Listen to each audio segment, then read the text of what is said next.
Hey, what's up? Welcome to Movie Dumpster Season 2, Episode 33. We're cruising right along through this trashy-ass wonderland of wonderful, bad movies. And today we got Elves from 1989, directed by Jeffrey Mandel.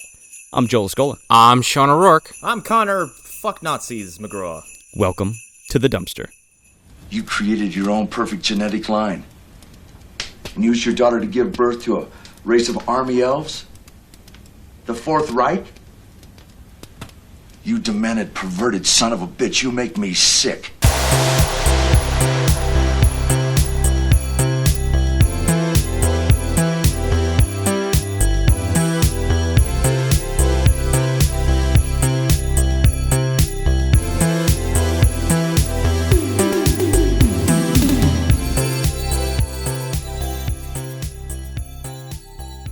Yeah, Connor, you say fuck Nazis. I think this was actually directed by Mandel. Wasn't that guy's name from the Nazis? That wacko scientist? Mengele? Yeah, there you go. Yeah. Mengele. I think that's who directed this film. Look, the Nazis in this movie are the ones that Nazis don't even want to hang out with. We have to bring back the ELFEN HOUTEN, the Elfenbraufen. They're fucking, like, of all the stupid shit that Nazis have ever been into in fiction and reality, like, these guys are on the bottom of the totem pole. Like, we want to make elves! And everyone's like, oh, God, these guys? Like, even the Nazis were like, I don't know, dude. Like, we're trying to bring back corpses and stuff, but the elves? Hitler's building a nuclear cannon. You want to get elves? We're trying to land on the moon. Can you shut the fuck up? But we're not talking about, like, Santa's fucking elves or, Legolas from Lord of the Rings or anything. No. These are just, like, they repeatedly refer to them as trolls in this film, and that's kind of a little bit more accurate. Ninja trolls. Yeah, well, what the fuck? Do they have bandanas? Did I miss that? We have some weird correlations to the Bible going on that doesn't really make any sense, but apparently elves are the little creeping things. It could be bugs or lizards, but they're elves. Let me tell all of you that I watched this movie 3 times over the course of this week. And the first time, I was bored to death because this movie spends a long time doing trivial things. The second and third time I felt my sanity degrading over time. Oh man, this is a yearly watch, man.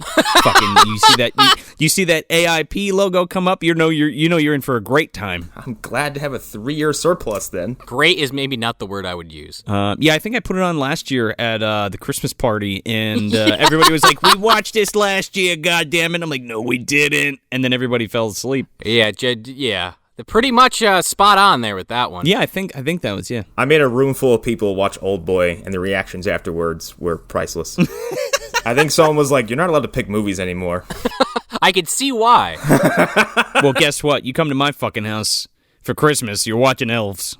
But we're also watching Silent Night, Deadly Night, and we're watching Christmas Evil, and we're watching all kinds of good stuff. The first scene of Santa's Sleigh. We're watching Tales from the Crypt and All Through the House.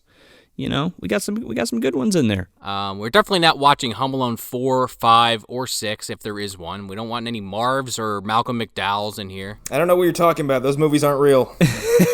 I'm gonna go out on a limb here and say that this film is about 5 times better than Home Alone 4. I mean, okay. You're comparing a pile of shit to something that resembles a pile of shit. It might not be a pile of shit, but it might resemble one. Oh, there's some shit on this for sure. It's like comparing a pile of shit to something that also smells bad, but for different reasons. Yeah, sure. Yeah, like a durian. You're like, I'd really prefer neither of these. This film is so fucking strange. Yeah, that's definitely a word to use. AIP usually is known for its low budget action movie, right? Okay. So when then we get weird movies like this, where it's like, supernatural elves with Dan Haggerty and Nazis. Okay.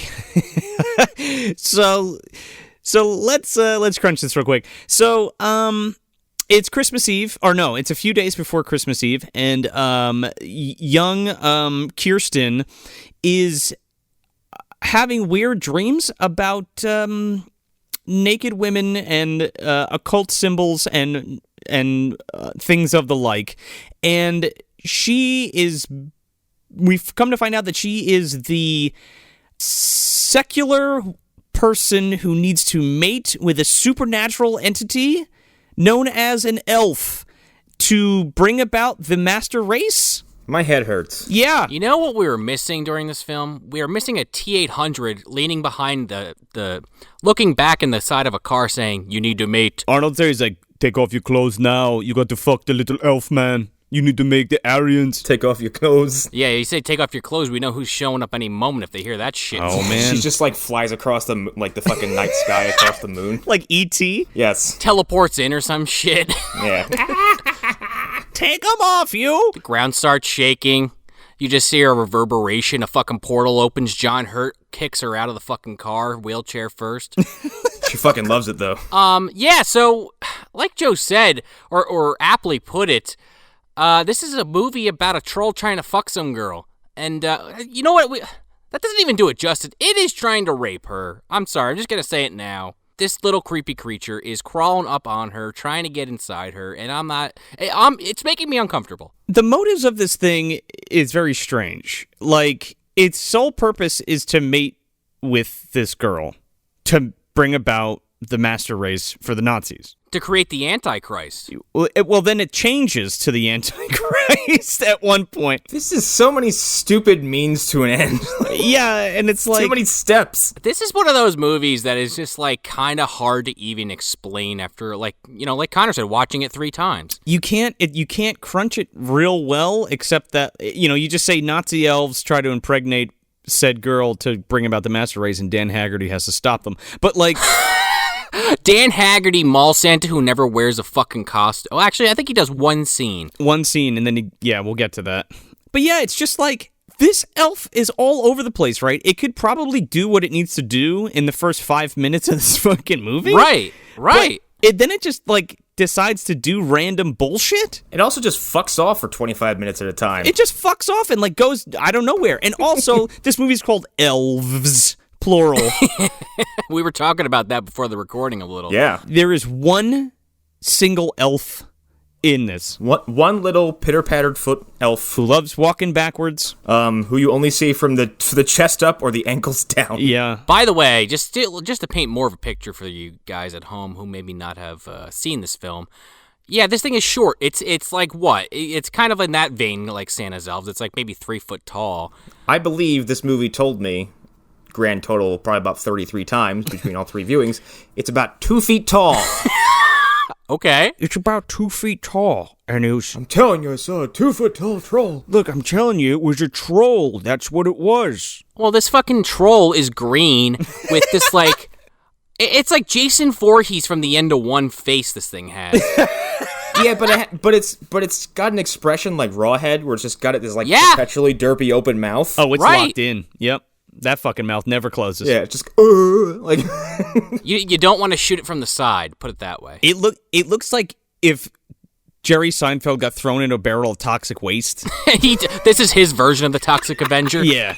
He comes out looking like a fucking elf. He shrinks. He loses his jokes. What's the deal with Noah's Ark? I'm still not sure, honestly. and then RoboCop runs him over and he explodes. Yeah, he gets run right the fuck down. Yeah, so you guys want to get into this? Yeah. and see what we can see here? After hearing all that, you might be surprised to learn that this movie opens with a very calm and serene, panning of a family room with Christmas decorations. You get the tree, the warm fireplace, the Christmas ornaments on the tree. It's really not painting a picture of this film, but that's what they decided to open with. Oh, well, we're getting spooky because one of those ornaments falls off and breaks, and then we're treated... Foreshadowing. and then we're treated to the title of the film in Arial black. Yeah. Well, then we cut to the forest, which is going to become important later. It's. I'm going to say it now. This is the titular dark forest. Yes. Because as this movie progresses and this forest becomes more of a location, I'm not going to say I thought I was watching Dark Forest, because as we noted in that episode, it's the most well-lit forest in the world, but this is definitely like Home Sweet Home at some points, where it's just like... The longer the movie goes on, the less you can see. This is one of those things where, like, Sean, you mentioned the runestone before.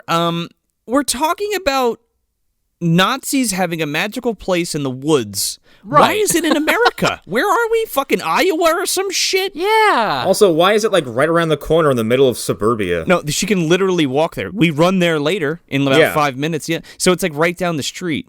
And coming back to the runestone, like the fucking Vikings brought the runestone to America and like buried it. You know what I mean? Like, what are we doing? Why are all these supernatural? Yeah, they don't even give you that. They don't give that kind of explanation where you can kind of wrap your head around it a little bit. It's just like, we're gonna over-explain this incest fucking superhuman gene plot, but we're never gonna actually explain how we came to, come to this location to create this elf. No. And we're gonna introduce multiple characters for them to have one scene and then disappear. He's a good spot. Perfect.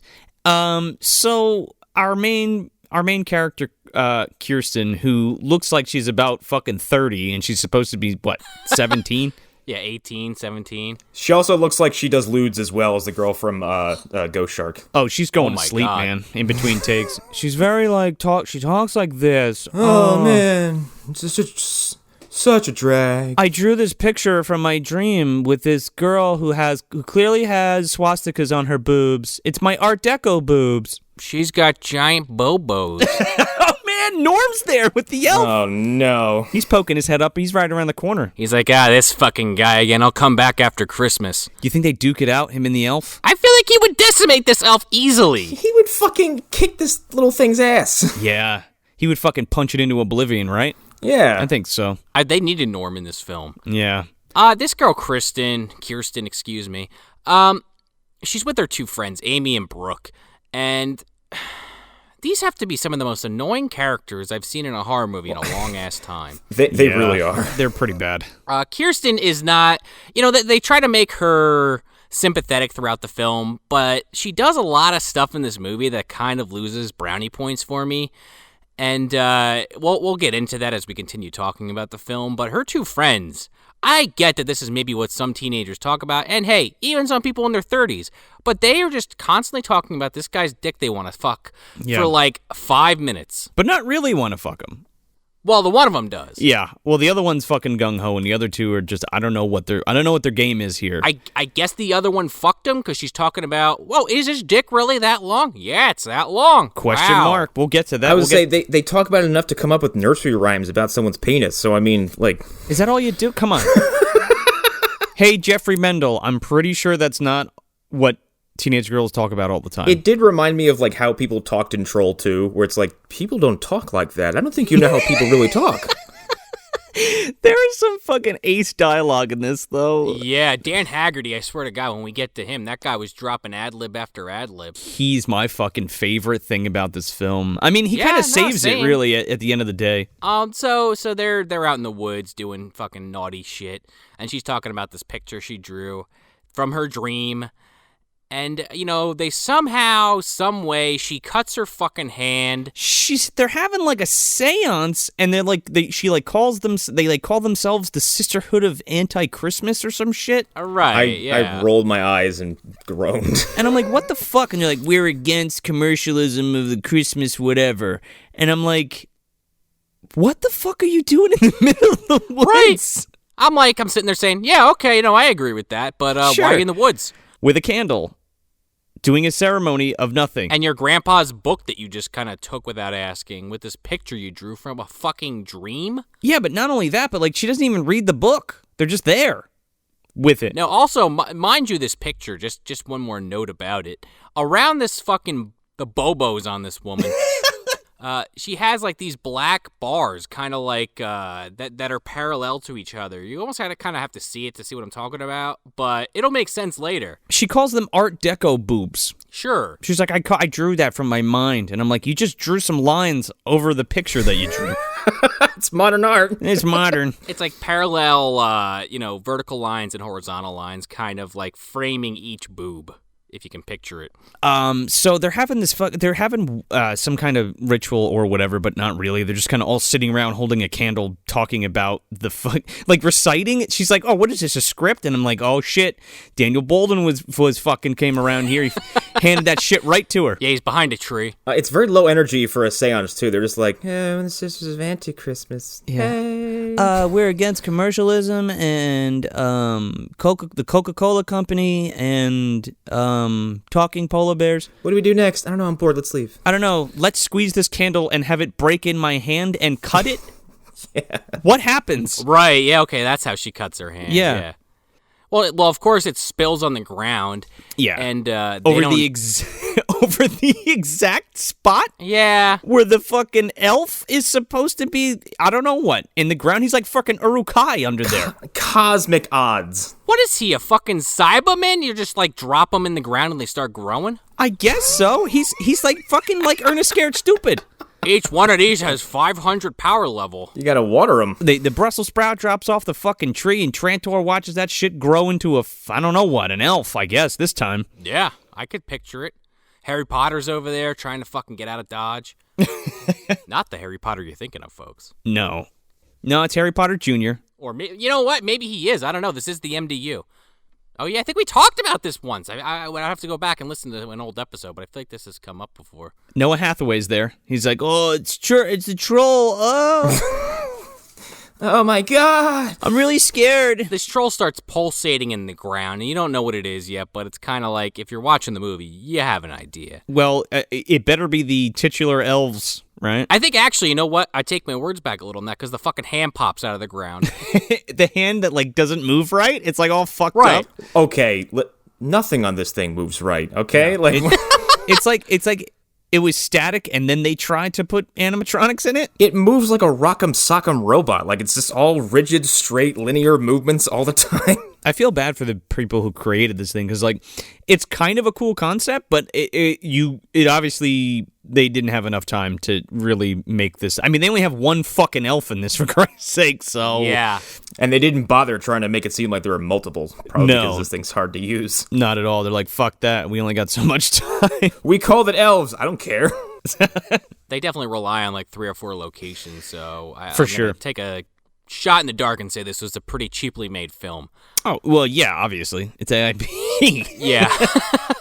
So she goes home, and she has the book, and she's trying to, like, be sneaky about getting it back in her grandpa's room, but he kind of catches her doing the act. And this guy's fucking heartless. Oh, he fucking double taps her right in the face. He's like, that was for taking my book, and the second one was for the lie you were about to tell. Look, Grandpa Van Damme is a sad old man. All right? His lady left him for a dancing old bald man. There has never been truer words. This man is disgusting.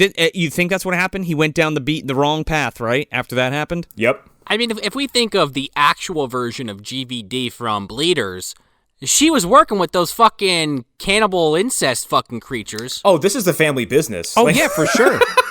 It totally makes sense. Now, and people are at home are laughing. They're like, oh, yeah, like Granny Van Dam. It's like, no, man.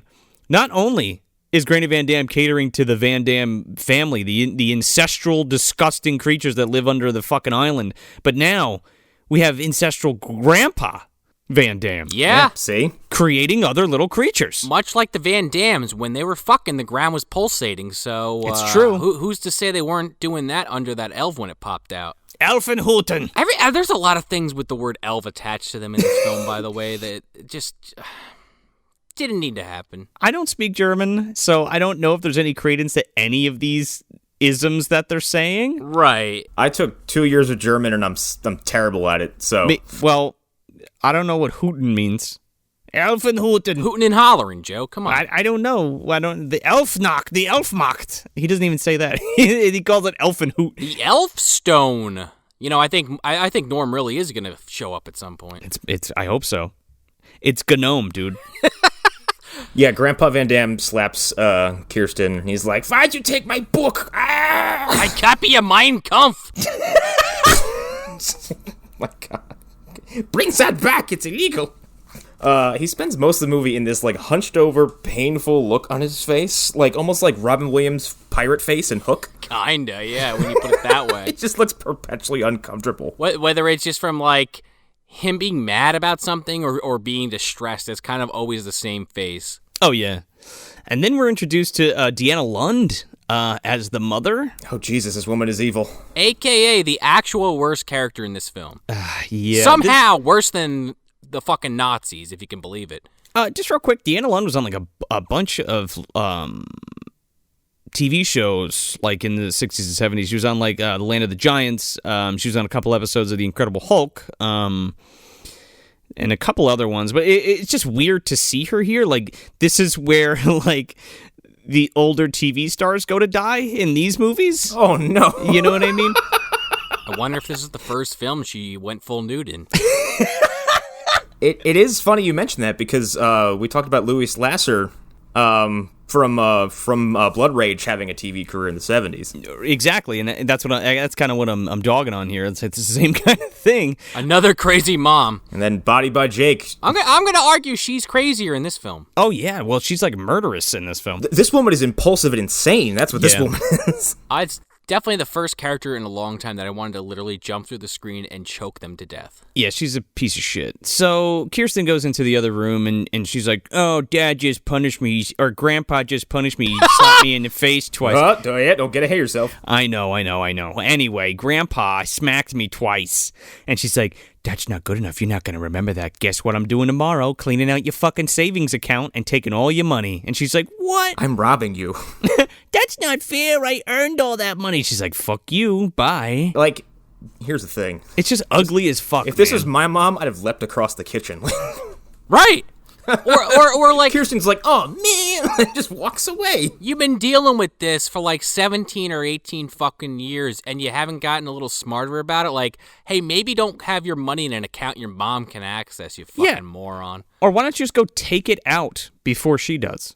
Yeah, I'm sure Mom had signs of bad behavior before. It's not like she woke up one day like, "Wow, Mom's really nasty all of a sudden." Why do you hate me? The most fucked up part of it all is she's like, goes and stomps off to her room upset, and her fucking little shit brother, Willie, he's like, "Hey, Mom's giving me all your money." Look, I don't condone child abuse, but this little fucker should have been thrown out a window.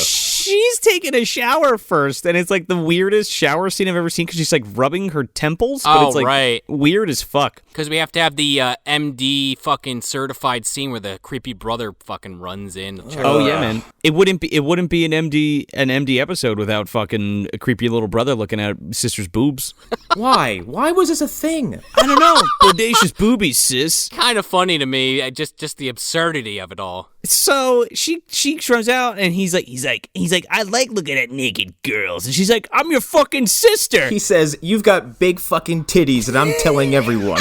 And I'm gonna tell everybody I saw them.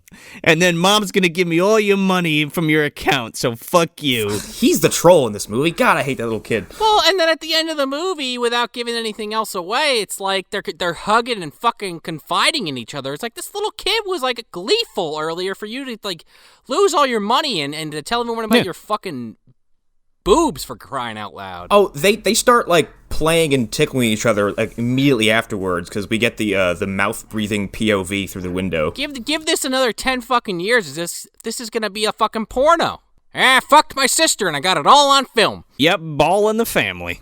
You saying this movie is somebody's fetish? Probably somewhere. I'm sure it is. And definitely not just that aspect. It's that Folgers commercial is what it is. Oh, God, no. Also, while this is all going on, occasionally we're cutting back to fucking the elf outside. We're getting elf vision in this movie. That's what I was saying. Mouth breathing POV. You know what I don't need? Elf POV, because it's blurry as fuck. Get this fucking thing some glasses. Dude, this guy can't see for shit. For a magical being, it can't fucking see anything. He has like Vaseline in his eyes or something. How does he get anywhere? George Lucas was there. He's like, just fudge it a little bit with some Vaseline. It's fine. I just have to wonder if this fucking creature is just stomping around with a heart on the entire film. You think like he's kind of like a tiny rawhead, right? He's just randomly killing people and just wants to fuck, right? Right, like Connor was saying. Hey, they don't film in any part of his waist, so maybe that's why. This would have brought it up to a rated R. You guys can't. You're gonna have to do something about this. Please cut the 6-foot elf dick. You know what just dawned on me? Richard Lehman, He's a horror author. He had this series of books called The Beast House. And it just dawned on me that descriptions in that book look exactly like this fucking thing. It's like pale and it's like sparse. It's got like sparse hair. It's little. It's got pointy ears and shit and a huge dong that it wants to fuck people with. Oh my god. Yeah. Lines up with me. Wonder if they dogged it. They might have. Well, he definitely doesn't want to fuck this cat because she's confiding in her cat. And here's another thing I actually forgot between the time of watching this film till this recording. The fucking cat was pregnant. Was What? it? She makes some kind of comment about that. She's like, one day I'm going to get pregnant just like you, Amanengon. My only friend. The cat's name is Agamemnon, and Because she says something like, oh, yeah, maybe I'll find a boyfriend cat like you have and get you Right. pregnant. You know, or some bullshit along those lines. I love my cat Eggman. Jim Carrey, you're always there for me. No, she goes, oh, I'm living a cliche, Agamemnon. My grandpa's my dad. She goes, My only best friend is a cat, I believe, is what she says. yeah, she goes, don't run away from me with don't run off on me with a dude cat or whatever and get pregnant, is what she says. Okay. Some Well, bullshit. Either way, it's written like shit. little less fucked up. Still pretty fucked up for what happens to this cat. Well, Kirstin, if you spay your cat, you won't have to worry about it like a good pet owner. She doesn't give a shit. Nobody in this house gives a shit about this cat. No. I mean, she's... we'll get to it. So She didn't this, even know this it was a fucking female. Yeah. I just found out yesterday. This fucking elf breaks into the basement. It takes forever, okay? Yeah, watches the window for a hot minute. It throws a fucking rock through the basement window, and okay, so now this elf is inside her house. Right. It's inside Kirstin's house. So where does it go?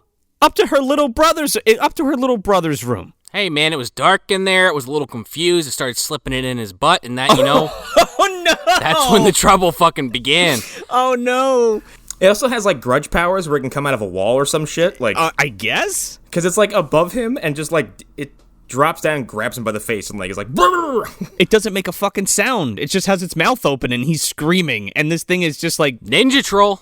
I mean, it definitely seems like it's trying. Like, why is it going after the brother because it was busting her chops earlier? Because this thing has like a weird, like attachment to her without actually knowing that that's the thing it's supposed to mate with, or maybe it does know, like instinctively. It's not really explained. But why is this fucking thing like hovering over this kid and just like, I don't know, breathing in his face? He's not screaming. Well, because she was fucking tickling him and hugging him, and the fucking elf is jealous, man. Is that what it is? I mean, you get like kind of inklings of that, but it doesn't really fucking jive, right? It's just because it's shot poorly? No, it's inconsistent as hell. Well, because this thing doesn't emote or speak or express any, No. Anything really. No. And then, there's like a struggle and the fucking cat comes in and like jumps over it and like scares the elf or some shit and it jumps out the fucking window. This cat's a fucking hero. It's like Sergeant or General in Cat's Eye. Right. Protecting little Drew Barrymore from the troll on the wall. Right. Unfortunately, this cat does not get the same treatment. No. The exact opposite, actually. But yeah, mom hears everyone hears the commotion because this kid is screaming bloody murder the whole time. Yeah. And like everyone breaks the door down. He's like, I saw an elf or a troll or a tiny man. It was a fucking little ninja troll. But then mom's like, no, you got to scratch. The cat did it. I'm a good detective. Then just leaves. Yeah, well, she's like, come here, Agamemnon, and then fucking drop that seed. And then Kirstin's like, it wasn't the cat, good night. And then we fucking slam cut. No, we slam cut to Dan Haggerty. Yeah, man. Walking into frame. Casually. Smoking a cigarette. Just got out of jail. Oh, yeah. Did he just get out of jail, or just implied that he served some time? No, he didn't serve any time. He was an alcoholic. Oh, right, yeah. So Okay, he's all better now. The subplot is he's had several decent jobs that he keeps drinking himself out of. He was a detective, I- like a Yeah. PI, and he fucking became an alcoholic, and they like kicked him off the fucking force. Oh, and then he became like store security or some shit, you know, like a mall cop kind of. Yeah. He couldn't even hold that job. No, because he drank himself silly. You know what? Doesn't matter. He traded all his alcohol in for cigarettes. Yeah. What does it say when Charnetsky can maintain his job, but this guy can't? Because Charnetsky is away from everybody in a fucking warehouse. That's just where he lives. Yeah, that's just, he lives in that cave. Whereas Mike McGavin is like, I gotta solve a crime, but I'm drunk. Take it down a little. You gotta mumble a little more. I also talk like a gentle Santa Claus. Yeah, that's pretty much what he talks like a gentle Santa. What are you talking about? There we go. Don't be so mean. Don't be so mean to me. God damn it, let me tell you something. You better shut the fuck up. There we go. There's my... Are you a fucking Nazi or something? Don't be rude to me. Hey, man, just give me the job. I'll do a good job. Just give me a chance. He goes into this store where Kirstin works. It's like a department store called Golems? Yes. It's called Golems. Is everything there precious? I'm sure it is. The guy that owns Golem is also kind of a prick. Oh, Mr. Maul? He's my favorite character in the movie. This guy can't not be a 15 out of 10 like all the time. He walks in, he's like, this is my mall, and I will do nothing else but live and talk about this mall. It's like, what are you doing here, Mike? What are you doing? And he's like, What are you doing here? I fired you. Get out of this, my building. How you doing, Hugh? Look, I'm all better now. I'm clean. I'm dry. I need a job, Hugh. Can you help me out? I'm not an alien. And he's like, I'm not fucking hiring you, Hugh. I'm not fucking hiring you, Mike. Listen, you're an alcoholic, and it's fucking Christmas, so you could take that sentiment and go shove it up your ass. But I ain't giving you a job. Doesn't he use "It's Christmas" with two different contexts in this whole rant? Because he says to someone else like, "Oh, it's Christmas. Do the right thing," and then he looks over at this dude. He's like, "It's Christmas. Don't fucking stress me out." Yeah.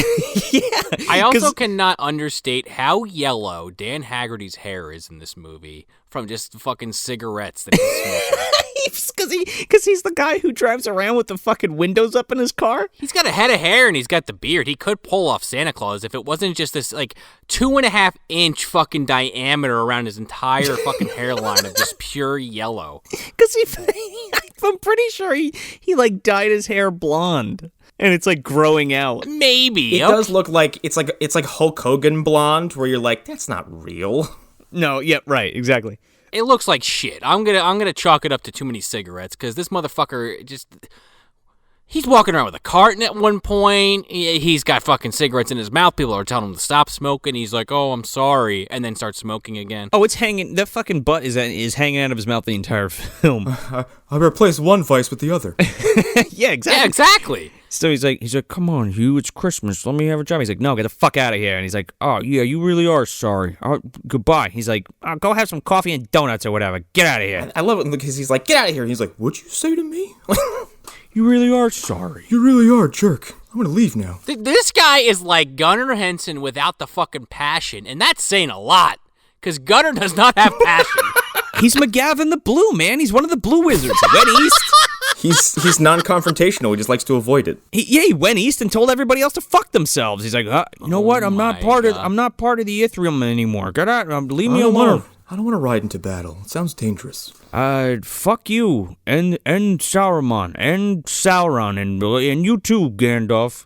And Charnetsky's like, what about me? P.S. I can't fucking wait to have a t-shirt with Charnetsky, Gunnar, and fucking Dan Haggerty on it. Yeah. All the wizards of the MDU. Yeah, I was going to say, Gunnar, he has that barbecue once a year. He has everybody over. GVD's there. Charnetsky's there. It's just a room full of heavy bearded guys. Yeah, Haggerty the Blue, he's there, but he's like the one guy playing ping pong, kind of by himself. Oh, yeah, he's in the corner playing his fucking Game Boy, his 3DS. Yeah. Mm-hmm. It was like a party for retired bikers.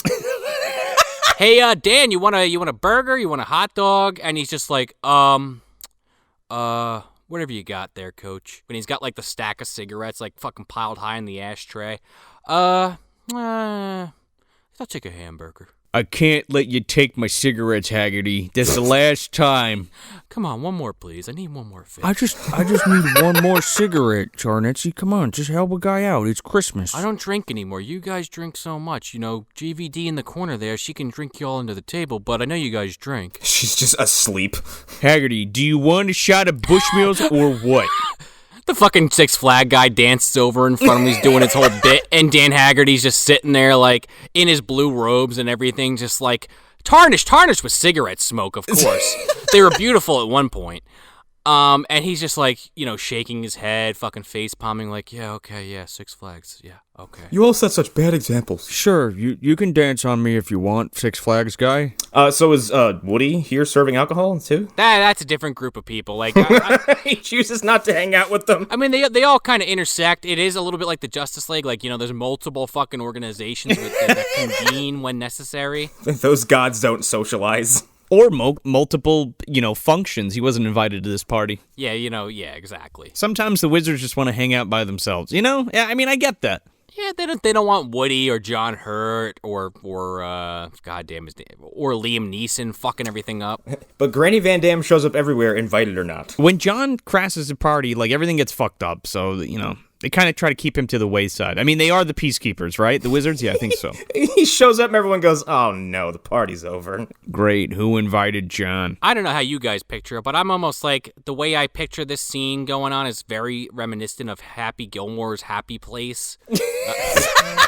Like that kind of vibe for this barbecue. Wait, are you telling me Granny Van Dam is in lingerie with 2 fucking giant beer mugs in her hand serving these guys? Does that really sound that far-fetched to you? No. Yeah, I would say, that doesn't sound surprising at all. No, actually. Well, no, what's surprising is she has clothes on. She should be naked. That's the... Yeah. Well, they're see-through. Okay, yeah. They're crotchless. Ugh. In the wheelchair. Okay. Ugh. Anyway, where were we? So we go from that wonderful fucking scene to the scene we kind of hinted at where this fucking mother takes this cat, shoves it in a sleeping bag, and just fucking drowns it in the toilet. She sure does. Yeah. She captures this fucking thing and just drowns it in a toilet. And I will say, props on getting that cat the way she did. I'm like, wow, you were a vet tech once? Well, she just put some bags food this thing out. right up. Yeah, good night. It's just such a mean-spirited fucking thing that I get it, right? She's just a piece of shit.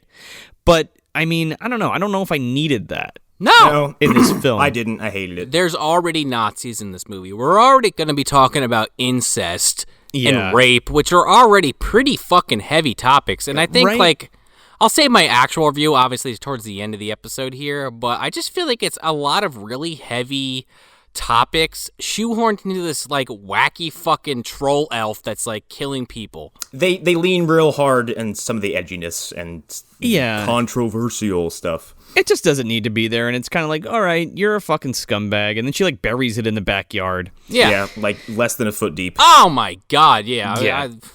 But just put a pin on that, okay? Yeah. Unfortunately, we were going to have to. So we jump back to the fucking mall, and Kirstin works at this mall too, right? She's like I don't know what. She works at like the diner portion or the food court. Yeah. And her friends are there, and she's like, and she's telling Amy and what's the other one? Brooke. Yeah. Sure. Yeah. She's telling Amy and Brooke about like her mom like draining her savings account and shit. And she's like, wow, your stepmother's real bitch. And she's like, yeah, it's my real mother. And she's like, isn't that's about as much ambition and inspiration as these girls have. It's like, wow, that sucks. Anyway, penises. Why is she so young? And she's like, she had me when she was 16 or whatever. She's like, that's gross. Let's talk about the dicks that we're getting tonight. Right, this is where they have that conversation. I thought it was earlier. I mean, they're talking about fucking these guys every chance they can Every chance they get. I mean, it's more than once.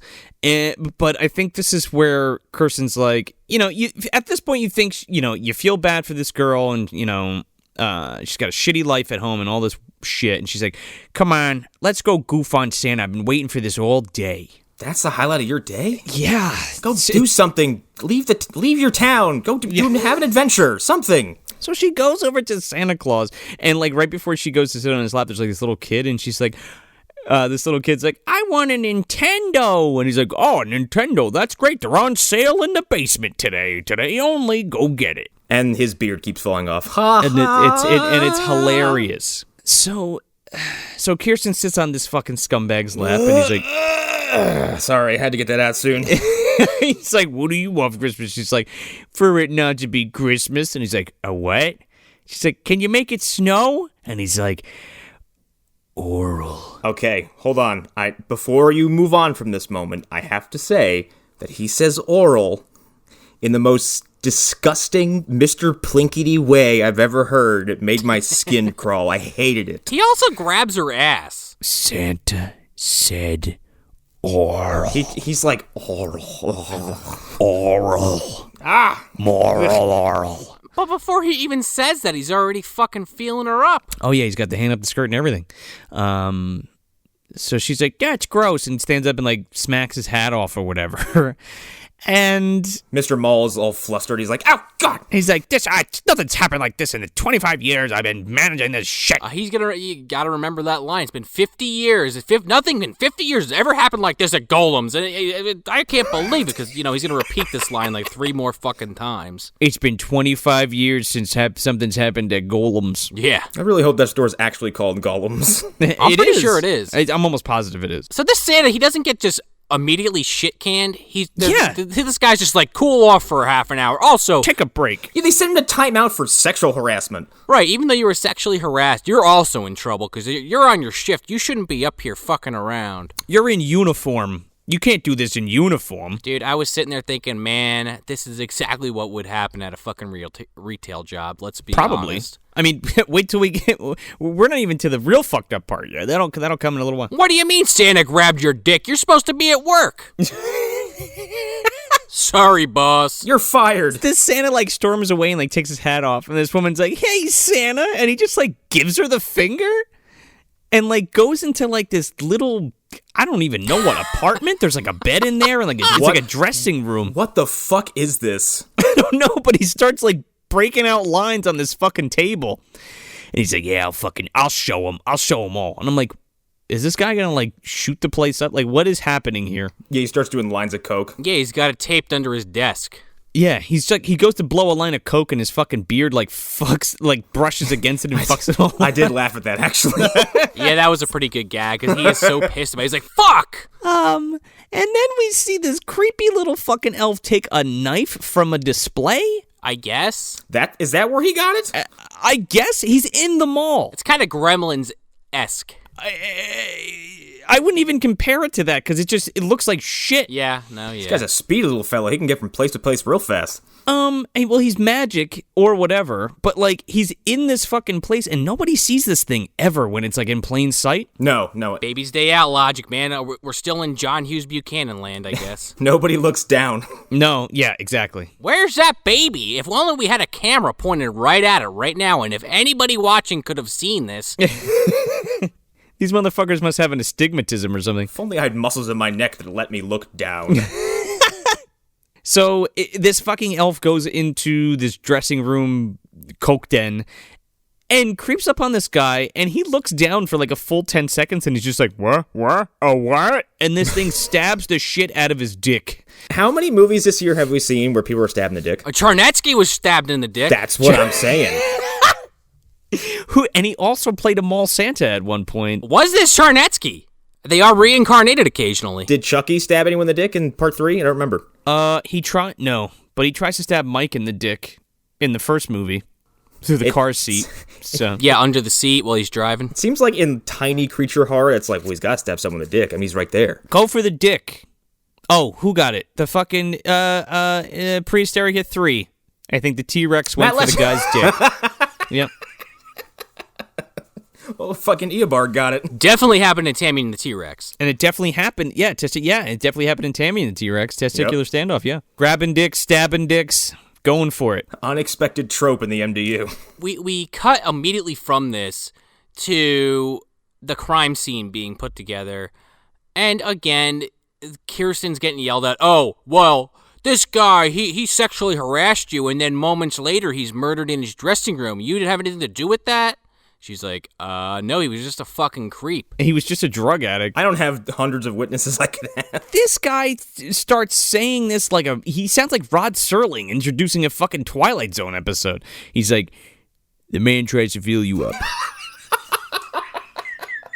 A man tries to feel you up when he says the dirty word to your ear. A man tries to feel you up, and then you tell him that he's a fucking scumbag. You have words, he ends up dead. Welcome to the scary door. Welcome to the elf dick stabbing scene. I do like how they have the body outline from this guy that stays there just the rest of the movie. Well, I mean, to be fair, it's like the rest of the movie is like the next day. Yeah, but the funny part is Dan like keeps talking to it. Yeah, he keeps talking. He's like, "Hey, Eddie, how you doing?" He's like, "Oh, geez, hope I don't end up like you, Eddie. Oh, man, you still here? You sticking around?" It's like he knew this guy personally. I guess when he worked at the mall as a fucking security guard. I don't know. Yeah, excuse me, that's a little bit too enthusiastic for old Dan Haggerty. Oh, yeah, me, and Eddie. Me and Eddie used to go around and do all the stuff, you know? Me and Eddie used to do that. He was a good Santa Claus. Didn't deserve to be stabbed in the penis. I want his job, but I don't think he deserved to die. I mean, I'm outdoors now, but... Yeah, I'm outdoors now. He goes to his fucking house, which is like this fucking tin can looking... It's like a tenement on wheels, like fucking... just like Cousin Eddie in Christmas Vacation. It's Sheriff Harv's fucking RV, dude. Yeah, from Critters 2, I can see it. Mm-hmm. He goes up to this fucking shitbox, and there's just a fucking, vacant, or what is it? Eviction notice. Yeah, an eviction notice on the door, and he just kind of slumps down like, damn. Oh, Merry Christmas. It's just not my day. Well, I'm out on my ass. I have nowhere to live. I have no food, no money, nothing. Excuse me, pack a carton of cigarettes? Yeah. I'm gonna go buy a carton of cigarettes and then I'll be fine. It'll be fine. I'm gonna walk around. If only around. I looked like Santa Claus. Yeah, I'm gonna go walk around all night and it'll, because I don't have a place to sleep. Fuck it. Well, he even says to himself, like, I forget if it's while he's walking up to the mobile home or as he's walking away, he's like, hey, pack a day keeps the lungs gray. Yeah. Yeah. I remember that.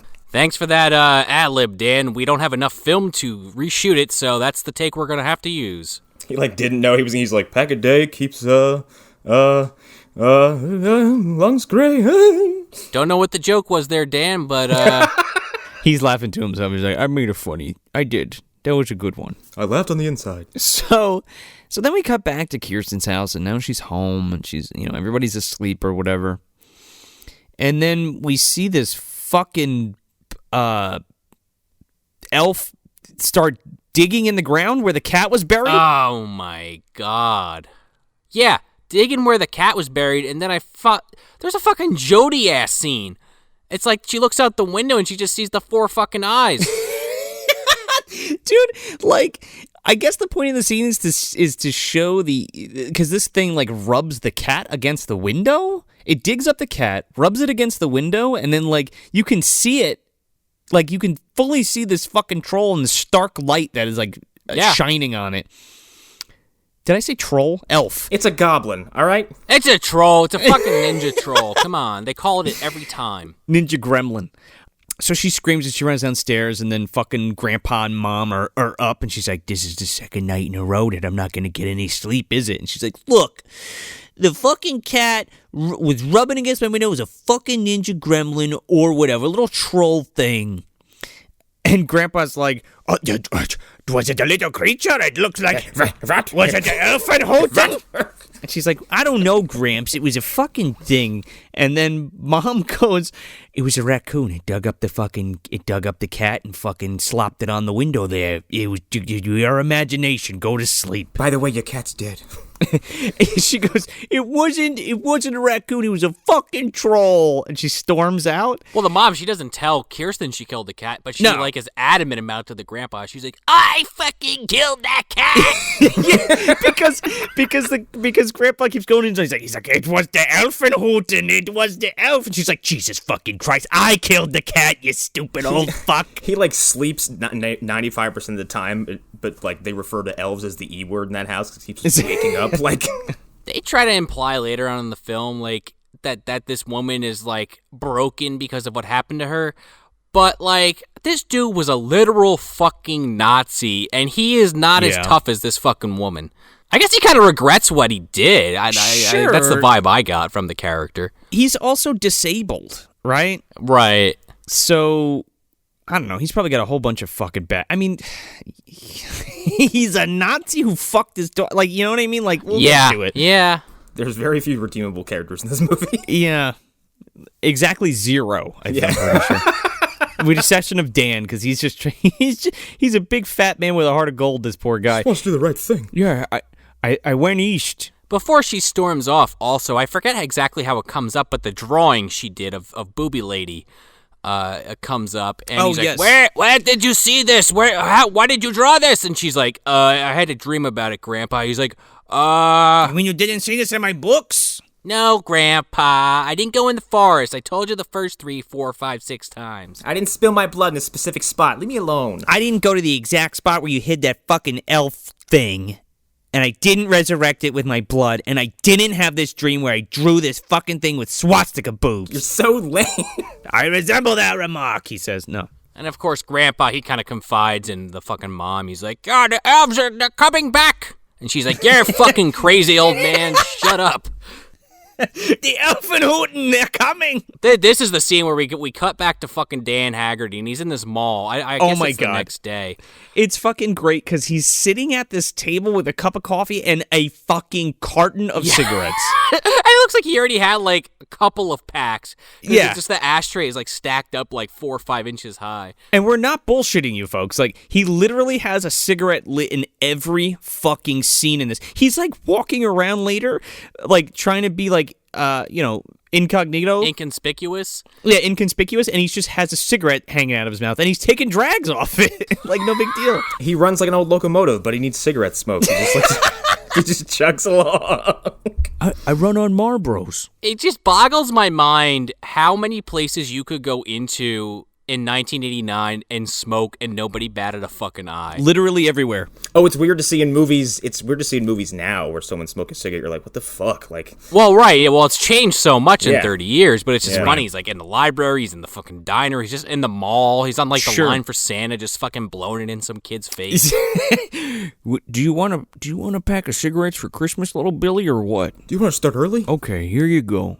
Enjoy that. I will say, actually, here, some of the casinos, you can still smoke inside. And when you pass by the area, you're like, am I a different fucking planet? What happened? I'm sure you can smell that shit a mile away, too. Oh, you absolutely I didn't even think of can. that. And there's just like that thick fog hanging over those, like, the career gamblers the whole time. Well, It's like a hot day in fucking Vegas, and Connor just can't even open the window to get a little relief because it's gonna smell like cigarettes outside. Oh no! Someone's smoking 7 blocks away. It's like, oh, Connor, you're smoking another blunt?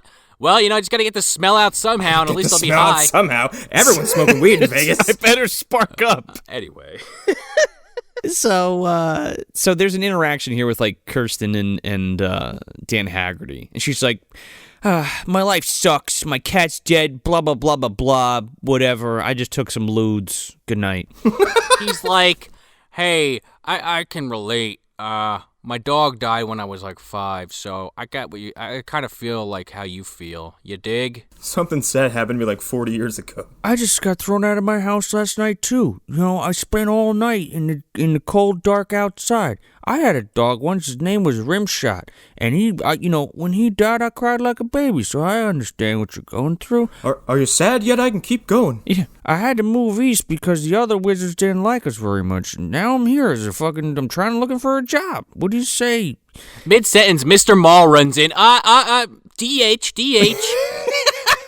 Mr. Maul. Do you want that Santa Claus job or what? You, Santa, now! What do you say, baby? Sorry, Kirstin, whatever. I gotta go. I'm getting paid $5.80 an hour. Are you messing with me? I'm gonna be a department store Santa Claus. Cut to him, and he's just like, holy shit, and he fucking gets pissed on by this kid. It's like 2 really quick edits, too. Like, it cuts to him, kids on his lap, he's like, ho, and then it cuts to him wiping urine off his lap. I used to be a detective. Yeah, and he's just like, my first day as a Santa Claus, I get pissed on. Isn't that terrible? Dead man on the floor? And he looks down at Eddie, and he's like, or Eddie's fucking chalk outline, and he's like, They just left it there, too. Like, and he goes, I guess it's not so bad, Eddie. It could be you. Hope this isn't a trend. They left it there because it is literally the next fucking day, and these people are working in this mall where a murder took place, and this guy is allowed in the room where the fucking body was less than 24 hours ago. I know. I'll have a comment about crime scene cleanup later on in this movie, okay? I'm surprised they didn't break out the fucking credit card and start gluing it to fucking wounds. All Mr. Mall cares about is that the stores are open for business. This guy's like fucking Mr. Prim's descendant. Oh, yeah. Except this time Santa was doing the cocaine. Last time it was Prim. Now it was Santa Claus. That's how he keeps it going. I think Mr. Mall, like Hugh is his name. I think it is. He's supplying his employees with the cocaine. He's like, you got to fucking work all goddamn night. He gives them the cocaine because he rolls on amphetamines the whole time. Yeah, he facilitates it, but fuck him. He takes rich people uppers. Also in this scene, like, forget about the fucking, the body line. Dan Haggerty just randomly out of like the twinkle in his fucking eye catches this fucking imprint on the ground of this symbol. I love this scene because he like leans down, so he wipes the piss off his pants, or however you're gonna dries it off or whatever, and he like bends over and he like brushes some dirt out of the way, and there's like a fucking symbol carved into the concrete, and he's like, don't do that, Mike. I'm not a detective anymore. I don't do this anymore. Don't think you're Batman again. Don't pretend I'm Bruce Wayne again. Oh shit. That's what got him fired. You remember what happened last time I fucking killed that bottle of Bushmills and thought I was Bruce? I got drunk, put on a bat cape, danced on some desks. I shot a man. Batman doesn't use guns. I was very upset. I gave Robin some Bud Dry and it drove him totally insane. The man jumped off the top of a fucking building. He said, "Hey, watch me fly." I strung that guy up by a fucking by some garrote wire, and they took my job away. But I'm back. I'm Santa Claus. And so begins the great detective subplot. Or what if something. This symbol, by the way, it's kind of hammer and sickle-esque. It's like a sickle with a cross, right? Yeah, actually. I'm glad you remember. I remember it being there. I remember what the fuck it looks like. It's a question mark with a line through the bottom. I guess implying the Antichrist or the superpower creature, whatever the fuck they're calling it. I don't know. Nazi symbolism. I don't know. Apparently, this was the Nazi Party's symbol before it switched to the swastika. According to 1989's Elves. Oh, is it now? we go from this, just to really connect the dots here, to Grandpa, just kind of hemming and hawing to himself about everything that's been going on, and then you kind of pan to the left, and suddenly there's Nazis in the film. You don't know they're Nazis yet, but they're Nazis. My other favorite characters. Trenchcoat and Mullet Kurgan, as I'm calling them. Oh, you mean Andy Serkis? Oh my God, yeah. Yes, that one. But yeah, there's a giant red-haired guy with a mullet who looks just like the wrestler Kurgan. Yeah, man. And he's as stiff and wooden as Kurgan was too. The main guy in the trench coat he looks just like Andy Serkis. It's fucking ridiculous. Yeah. And he talks like this to everyone. And he's like, I'm going to bring back the elves. I love you. You are beautiful and perfect. I don't know subtlety at all. What is that? Oh, God. I love the way he interacts with somebody specifically later on. ELFEN HOUTEN? Well, he's talking about the elves with Grandpa. When there is no more room in hell, the elves will walk the earth. Oh, that's right. That's where this fucking line comes in. Isn't this line repeated or very, there's a variant on it, 2 or 3 more times in the movie? These people are obsessed with this one little phrase. This trench coat circus character. He keeps bringing it up. When there are no more room in hell. Because I forget if it's mentioned here or in a scene a little bit further on, but the grandpa is like, I was part of this plan to create the super race, but I don't want anything. It's starting to get a little Yui Bowl here, but hey, I'm not the best at accents. I'm trying, guys. Yeah, but he's like, I don't want to do it anymore. We created the perfect offspring to mate with, but I can't do it. And they're like, well, that was the plan. You have to go through with it. So I guess he's having a bit of a moral dilemma. And me, the audience, just sitting here watching this, it's like, who the fuck wrote this? Who thought this was a good idea? Are we supposed to be following this? Well, it's hard to follow, and 2, he snaps back and forth between, I had to do it, and then, no, I'm sorry. Right, I had to do it, but I'm regretful that I had to do it kind of thing. Something, yeah, he doesn't come across as very sincere either way. Yeah, I mean, he points a gun at them to try to get them to basically leave, and they just kind of, laugh at him. They just fucking are like, okay. They take the gun out of his hand. And just leave, we didn't bring our pistols. We'll just use yours. Yeah, but he's like, He's like, you're not going to shoot me. Give me that gun. We're going to make the elves. We're going to use your daughter, and she's the vessel for the rare French Nazi, everybody. That's what he sounds like, dude. Better than my Uwe. That's just like Pepe fucking Le Pew. Like, we are going to use the elves. We are going to create the master race with the elves. We are going to praise the human race with the elves. Well, now you're just gone full Peter Lorre. Yeah, well, that's fine. I was gonna say, do you think that's more like Peter Sellers doing a German accent? What? He's like, we got to, she is the vessel for the master race. Yeah, that's French as fuck. Sorry. You actually kind of sounded like the scientist from Frankenstein's Army there for a second. Each one is still alive. The ELFEN HOUTEN. Well, after the grandpa basically turns them down, but they're like, yeah, we're doing this.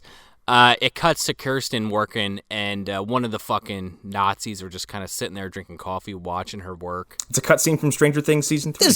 This fucking guy, Mr. Ponytail Man, is sitting at this fucking table drinking a coffee, and he just keeps looking up from his book. He's just conspicuously eyeballing people the whole time. Yeah. Well, yeah, and I know there's a quick scene again with her friends coming in to visit her, because they have this whole plan where they're going to come back later and fucking... This plan is so stupid. This is like Harry and Marv in Home Alone 2, but like worse. Well, this is the whole boy plot, right? Where the three boys they've been talking about their dicks the whole time, right? And also you find out it's either here or when they actually meet up with them later in the day. But Kirstin's like, yeah, I'm saving myself, and I'm sitting here thinking, okay, so why are there three boys? Like, are you just gonna wait for this guy to get here, assume he's gonna get laid, and be like, yeah, I'm not into it, and then he just starts wrecking the joint? Well, I want to get into that because you want to wait on that? Yeah, she has an exchange with Brooke that I want to talk about that is fucking disgusting. So yeah, so Brooke and her other friend, what was she, Amy, I think her name is, yep, are there just bullshitting with her because they're gonna come back later to the mall when it's closed and have like a camp out and meet these fucking boys or whatever. Then we get another scene with Dan Haggerty. He wants to go check out this fucking symbol. So he says goodbye, Eddie, and he walks out. Oh, is this where he sticks like a piece of tape or some shit in between the door to keep it open or something? Yeah, he also gets that cot set up real nice. Yeah, well, because he's evicted, so he's like, I'm gonna put that tape in the door, and then I'm gonna come back and I'm gonna have a nice nap while I read my book about ancient runes. I'm gonna squat in this mall. It's also like kind of that implied thing where like the tape just hangs there because enough people have fucking done this shit over the years. It's just kind of there. Yeah, it's like up in the corner. Where the fuck is this mall? I don't know. Chicago. I mean, I guess the idea being like if you get a lot of deliveries, it's easier than constantly like letting people back in. I guess. But I don't think most people used it for that. Well, Dan, he removes the fucking alarm before he goes out. It's kind of, yeah, and he goes to the library. Mm-hmm. He walks into this fucking place and he goes up to this librarian. He's like, excuse me, ma'am, I remember a book from college about runes. And she just goes, oh, occult section 666. And he's like, oh, you gotta be kidding me. I do love his reaction that it's just like, huh, no shit. Oh, you gotta be pulling my chain or whatever. He goes over there. He's like, 665, 666, 667. Up, too far. 666. She wasn't kidding. 911. You know what? I could see those two sharing a beer, probably at Gunner's Barbecue. Isaac Hayes comes and he's like, I remember when I blew up fucking Uncle Sam. You remember that? And he's like, hey, you know what? I do remember that. I remember that movie. I think I saw it in theaters. Movie? That's real life. You're living in science fact. Oh, okay. I mean, this is the MDU. Who knows? Some of this stuff might be movies to some characters. Other characters, it's their real life. Yeah, sometimes you're Kill Bill. Sometimes you're the Quentin Tarantino universe. Sometimes you're a pack of red apples, and sometimes you're the crazy 88, I guess. Yeah, is this where he meets the other, the first of two elf lore masters? No, that's not till like the end of the fucking movie. Yeah, he's in the library and he grabs the fucking book of runes and he's like, oh, here's the rune that I saw. And he's like, oh, page 45. And he flips it and the pages are like cut out of the book. And he's like, fuck. And then he goes, oh yeah, Dr. Fitzpatrick, Taft University. And then we cut back to the fucking mall. Yeah, he repeats that multiple times before he actually goes there. I just fucking go, Dan. What are you waiting for? He's like Dory, he'll forget. Well, it's late. They're closed right now. Ah, shit, I gotta check my watch. Ugh. Guess I gotta go back to the mall to take a nap. I have to go. I like how he's like, his day is like, well, get up, take a nap, brush my teeth, take a nap, go to the library, take a nap. Smoke 10 packs of cigarettes? Exactly. Carton a day keeps the doctor away. Carton a day keeps John Hurt away. Is that what it is? Yeah, no, that's the thing he's really worried about. Let's be real. Oh, you think so? That's okay. So he it's his smokes. It's his quote unquote smoke screen to keep John Hurt away from it. What is he fucking? He's like a smoke for Mortal Kombat. Like I told you he went to the east to fuck off. He doesn't want to be bothered. He's just got this smoke cloud surrounding him that just like blocks John Hurt's sensors. I've been trying to find this guy for years. He keeps fucking eluding me. Where are you, Haggerty the Blue? I know you're here somewhere. Let me tell you, Daniel Baldwin, this man's power is unbelievable. there's a demon living inside me named Enra. My best friend is Sub-Zero. You think you can teach me how to squish people with that compactor in my stomach there, Sector, or what? We gotta turn to a robot first. Okay. Okay, put me in the factory. Here we go. Put me in the cyberlingue, bro. I need a core. I mean, honestly, if he stopped smoking cigarettes, John Hurt would find him quick and then just turn him right into that. Then he would ascend, I guess, but he doesn't want to. See, he doesn't want the responsibility of becoming Haggerty the White. He just wants to stay Haggerty the Blue, and that's it. Yeah, those cigarette stains would really show up even worse with the white fucking outfit than the blue, so I get it. Oh, yeah. Then he'd be fucking Haggerty the Chartreuse. Jesus Christ. So we got back to the mall, and the girls show up, and they're like, this is going to be great. And they fucking go in, and they take the tape off the door. And they're walking in the mall, and they like have a few stupid exchanges again about dicks or whatever. And they're bullshitting. They're like, okay, I'm going to go to, Kirstin's like, okay. If it's Kirstin, she's fucking falling asleep. So she's like, I'm going to go. I'm going to go to the sporting goods section, and then, like, I'll meet you guys back here in lingerie. And they're like, oh, all right. I don't get this girl's fucking deal at all. No, me neither. Like, I get Amy and Brooke just from the pure angle of they want to get laid. Sure. But, like, why is Kirstin putting on this, like, sexy bathing suit if she has zero intention of fucking anybody, doing anything sexual, like, taking it to that... taking it that far. If she's like, it's her prerogative if she wants to wait. But it's like, why are you going through all this fucking trouble to, like, not... what is your game plan? I have no idea. Well, she puts on the swimsuit, and then the other girl puts on the lingerie, but I think she has, like, a coat or something over it, so you don't quite see it yet. Yeah, and the other chick, Brooke, is just, like, in her regular clothes, and she's like, oh, what is that, a slut dog suit? No way. I mean, let me tell you, we're saying lingerie, like, what we were joking about, what GVD was wearing earlier is pretty much what this girl has on. This girl is like 17 and she's wearing like something that like a 45-year-old woman would buy for her husband as a surprise fucking anniversary gift. It is something an old creepy white guy would find sexy. Oh yeah. It's just very complicated, it's the thing with like the garter belt and the fucking suspender things and the sheer fucking robe and stuff. Well, meanwhile, Haggerty the Blue is trying to get back in the building and he can't because they fucking removed the tape. Fiddlesticks, I've been locked out. Because he would say fiddlesticks. Oh man, this is a real bad predicament I'm in.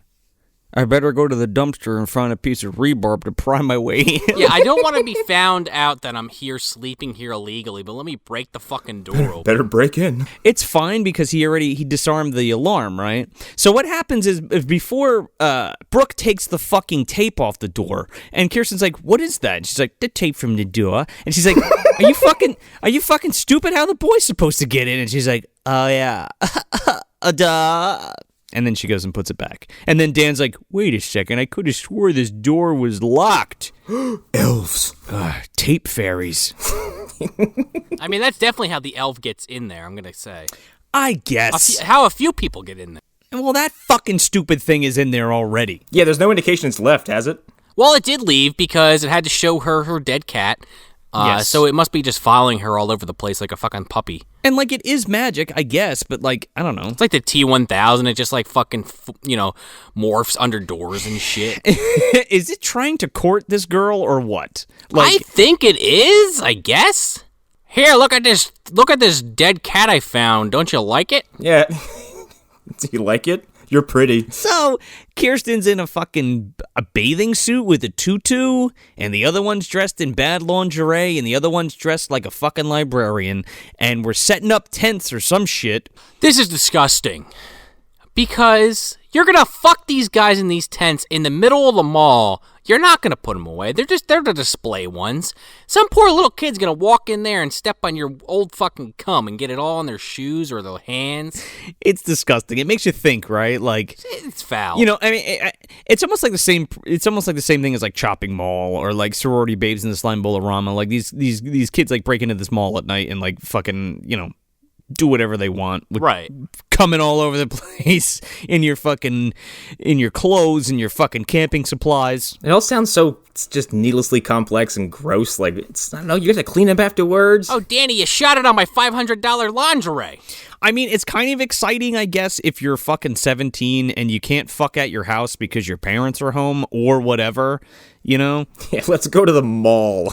Well, you could do whatever you want in there. Right, like, I'm making fun because that's kind of what we do on this show, but listen, I'm not stupid. I get what they're doing. Like, I totally get it. I just think it's disgusting. Oh, yeah. That's all. Also, don't try on the bathing suit without underwear. Let's be real here. Yeah. They changed their fucking name, their group name. Oh, yeah. And this, I don't know what the social commentary aspect of this was, but they are now referred to as masters without slaves. Don't you get it? I certainly fucking don't. So let me get this straight, make sure I'm understanding this. You used to be rich white people from like 400 years ago or 200 years ago who had a plantation What? who had slaves, but now you're the masters without the slaves, so now you're just the rich white people. You went way deep into that, way deeper than I did. I thought it was just a bunch of stupid teenage girls. What are they implying? I think she's just an airhead. Well, they make a couple points before, like, women are fucking dope and blah, blah, blah, and all this empowerment shit, which is totally fine and cool. It's just, like, not exercised in a way that makes sense. Yeah, it's not worded very well at all. It's not worded very well, and No. then, like, it contradicts itself with this next scene that's fucking gross that I really hate. And unfortunately is, I think, a problem, and I don't know, it deserves to be talked about. Sure. Brooke confronts Kirstin, and she's like, we're not really going to have sex with these guys, are we? And she's like, and Kirstin's like, no way, I'm saving myself or whatever. And she's like, but I just think, what does she say? Jesus, it's really sad. Well, the funniest thing is, like, I want to say Brooke is the one that was, like, going on about it the most. About a dick, about all these dicks, and she's like, oh, how do you stop them from doing it? Ugh. Oh, my God, I forgot about that. Yeah, that's what I was getting at. And Kirsten's like, oh, you just tell them no, it scares the shit out of them. I'm like, no, unfortunately, that's not what happens. Kristen, that's terrible advice to give somebody. I know. She has the right idea, but the other girl's just like, I just usually let them just get it over with. She goes, I'd rather just go through with it because I don't like the confrontation. And unfortunately, I feel like a lot of young girls do that. And I'm like... People in general, I would say. I think, yeah, exactly. Definitely when you're younger. Yeah, definitely when you're younger. And it's just a fucking sad fucking thing. I don't even know what to say about that. Right, yeah, because Amy is, like, the only one that is 100%, like, ready to fucking go at it with this dude. Which is like, which is fine. That's her choice, right? But, like... Right. But, like, there's this weird thing where, like... Well, it's like Brooke is all talk, but she doesn't actually want to do the deed. Right, but it almost sounds like she's been in this situation before. Right, clearly, right. And like, has done it just out of... almost obligation. It's It feels disturbing. like. It's disturbing. Yeah, it's very. This has no place in this movie. It's very sad, and it has no place in this movie because they don't wrap it up with something to combat it. They're just like, "Yep, that's the way it is. Fuck it." Yeah. No, because she's written out of the film in about 5 minutes. Yes, she sure is. It did remind me of Ghost Shark, where they kept referring to that one girl as underage, but then kept making inappropriate jokes about the yeah. fact that she was underage. You have all these characters that are 21 and older, but let's have the fucking 17-year-old be the nude one in the shower who has to escape this thing. Exactly. Yeah. And then you have like a dude writing this script. Well, I think there's 3 writers for this movie. Go figure. Who'd have fucking thought, because it's written like shit. But like there's no good ending to this revelation, right? It's meaningless and is rendered meaningless in a matter of seconds. It's completely meaningless. Like you're trying to say something, but like you don't have a good solution for it or a way to combat it. You know what I mean? It's just like it very much ends like, that's just the way shit is. Bye. Yeah, it's depressing. It is. It's sad. It's a sad reality. I forgot what movie I was watching. Right. I feel like this movie's trying to say a lot, but doesn't actually say anything. No, not at all. Like that, like the holiday switch. I will say I feel like that movie does a much worse job of saying anything. You know, I think that movie's actually much more nihilistic and cynical in this movie. I agree. It's less dark though. Yeah. Yeah. I mean, unless you go with the MDU version with, Tiny, what the fuck was that? Tiny Gary, man. Tiny Gary, yeah. That was kind of fucked up. Tiny Gary's the ghost of Christmas past, present, and future. And that other guy's inside his head, so it's yes. like that whole split personality. Go listen to the episode last year. Yeah, go for it. Episode 30-something, I think. I don't know. Trashing Through the Snow last year, 2018. So yeah. So Dan Haggerty comes out and he's like, why are you guys in the mall? It's closed. You're not supposed to be here. And she's like, fuck you, Santa. And he's like, come on, I'll make a deal with you. If you don't break anything and you clean up after yourselves and you clean up all that disgusting body fluid that you're going to expel, I won't call the cops. And she's like, fine, deal. And he's like, okay, I'm going to go back to my room with the dead man outlined on the floor. I'm going to go talk to my dead pal. Well, because she's like, hey, you're not supposed to be here either. And he's like, yeah, Mexican standoff. Yeah. Oh, well, touche. Mexican standoff. He's an adult and you're a child. and you're the fucking like going through, and you got like, you got tent set up and clothes on and makeup and going through all this shit. Anyway. Yeah.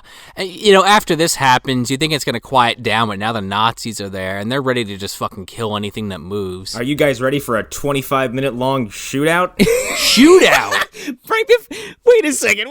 Right before that, those 3 kids come, the boys come, and they're like, hey, man, we're going to break into this place with a tire iron. And then they go get the tire iron and just completely fuck off from the rest of the movie. They disappear. Well, they don't fuck off. The Nazis kill them. Is that what that was? I thought I have rando guy. No, because they go to get the tire iron because Haggerty removes the tape so they can't get in.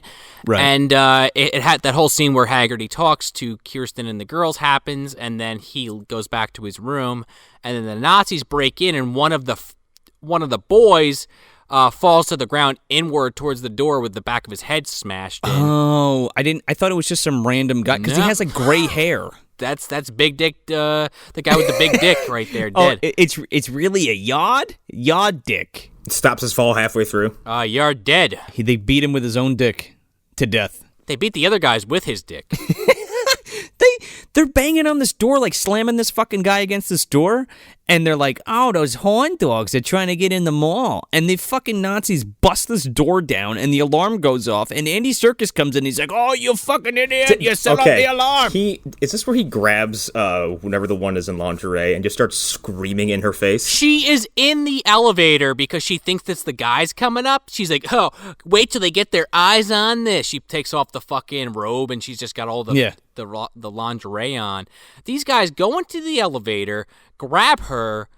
They realize it's not who they're looking for. They're just like, all right, well, okay, nice knowing you, and they just blow her away. Yeah. Meanwhile, the fucking alarm is just going off, and Andy Serkis is yelling at this girl. He's like, "What? Relax, calm down." He grabs her by the shoulders. He's like, "Who are you? Where are you from? Where are you from? What is your point of origin?" And then And then that fucking dude just grabs her and shoots her in the fucking head. Yeah. Right in the elevator. Yeah, Kurgan kills her. Then we get this shoot out in quotation marks. This fucking thing lasts forever. Dude, it's not even that it lasts forever. It's the fact that they come out and just start shooting, and Dan Haggerty walks like he's about to shit his pants, like casually, like just ducking under a couple of boxes, and they're like, pow, pow, pow. Smoking a cigarette the whole time. Oh, everyone in this movie looks awkward while firing a gun. They're not hitting anything. They don't have machine guns. They don't have like a shotgun. They have these pistols that just fire like 1 round per 3 seconds. That's what happens. Nazis always like these fucking ancient World War II Lugers are like, find these ancient pistols. It actually works pretty well. They go behind this counter. Dan Haggerty goes behind this counter and finds Kirstin, and they're shooting at this gun counter, okay? If they shot at this counter and where they're shooting, both of these people are dead. The bullet is going through the glass and through the thing, and you're dead. Hey, you ever see that movie with Bruce Willis called Die Hard? Ho, ho, ho. Shoot the glass. Dan Haggerty gets a gun, and he's, like, shooting at these guys. Yeah, because they're, like, in the sporting goods section or some bullshit. Yeah, they hide behind a gun counter, and he has the fucking gun. He's like, yeah, little girl, hand me that. Hand me some bullets. Did anybody catch the sign on the counter? No. No, but I did catch the fucking fake snow that he kept leaning on to fire the gun, and it just, like, kept fucking flying all over the place every time he pulled the trigger. Oh, all over the place. The sign on the counter says gifts for mom, and it's like all guns in the Okay. That's pretty good. I mean, her mom would probably like a gun. Let's be Oh, real. yeah. Blow her own brains out. Please do us all a favor. So yeah, this goes on for a long time. Long time. They're just shooting back and forth. It's really bad. And then, like, the elf pops up. Yeah, remember him? You know what I could compare it to, just real quick? It's like that one back and forth that Leslie Nielsen has with that guy in the Naked Gun, where they're like on the rooftop and they're just like casually shooting at each other. Yes. Anyway, Dan Haggerty looks over this fucking counter, and it zooms in on the elf, and he's like, oh shit. He's like, hey, Kirstin, what was that? Was that what is? And she's like, it's a fucking troll or whatever. And he's like, what? That's weird. Anyway, back to the gunfight. Back to shooting at these Nazis. Cut to fucking Brooke. yeah, in the mannequin room. In the mannequin room. Okay, first of all, let me tell you something. This could have been such a creepy scene if it was somewhere else in this film. Yeah, I was thinking the same thing. It's cool visually. It really is. There's a bunch of mannequins, and this fucking elf thing is like in this weird position, and she doesn't notice it, and then it like, slowly turns and looks at her or whatever, and doesn't say anything, and she screams and runs away. To I don't know what where the shootout's happening again. This thing kind of like it does like the sound that Willem Dafoe does as Nosferatu in that fucking what is that movie, the John Malkovich one? Shadow of the Vampire. Yeah. He's just kind of like Yeah, like just air escaping the mouth closing sound. It's not actually like making a noise. It's just how he breathes. like he took a shit or like a swig of something really delicious, like he was thirsty. Yeah, like That was delicious. Sprite. Is this where we get the incredibly awkward close-up of this thing? which it's one of them. Yeah, because so Brooke like runs again. She runs back to where the shootout is happening, and she's like behind this counter, and the elf comes there and like looks up at this other elf, like this animatronic elf, like a Christmas decoration, right? Like an actual elf. Herbie. Like it's all smiling and shit. Yeah, Herbie, exactly. So she's like huddled on the ground with her hands over her ears, and like a teddy bear falls, and she like grabs it and hugs it and looks up, and then stands up and looks, and then she's face to face with this fucking elf, and it has a Santa hat on. Sure. Yeah, it's got a sense of humor, like the wolf in Brimstone. But literally only in this one spot. It's channeling that fucking Fenrir sense of humor, dude. Yep. Officer Fenrir, and we got Santa fucking ELFEN HOUTEN. But yeah, there's this. It's like this frame shot where his face is right in the middle, and it's like from his shoulders up. And again, it's this. His mouth is stuck open. It's just someone just shaking his head. He's like, "Bleh." Yeah, it's the cover photo for this episode. Yes, it's fantastic. I've seen that image pop up everywhere where this movie's mentioned. I have to say, I've busted Connor's chops a lot on this show about his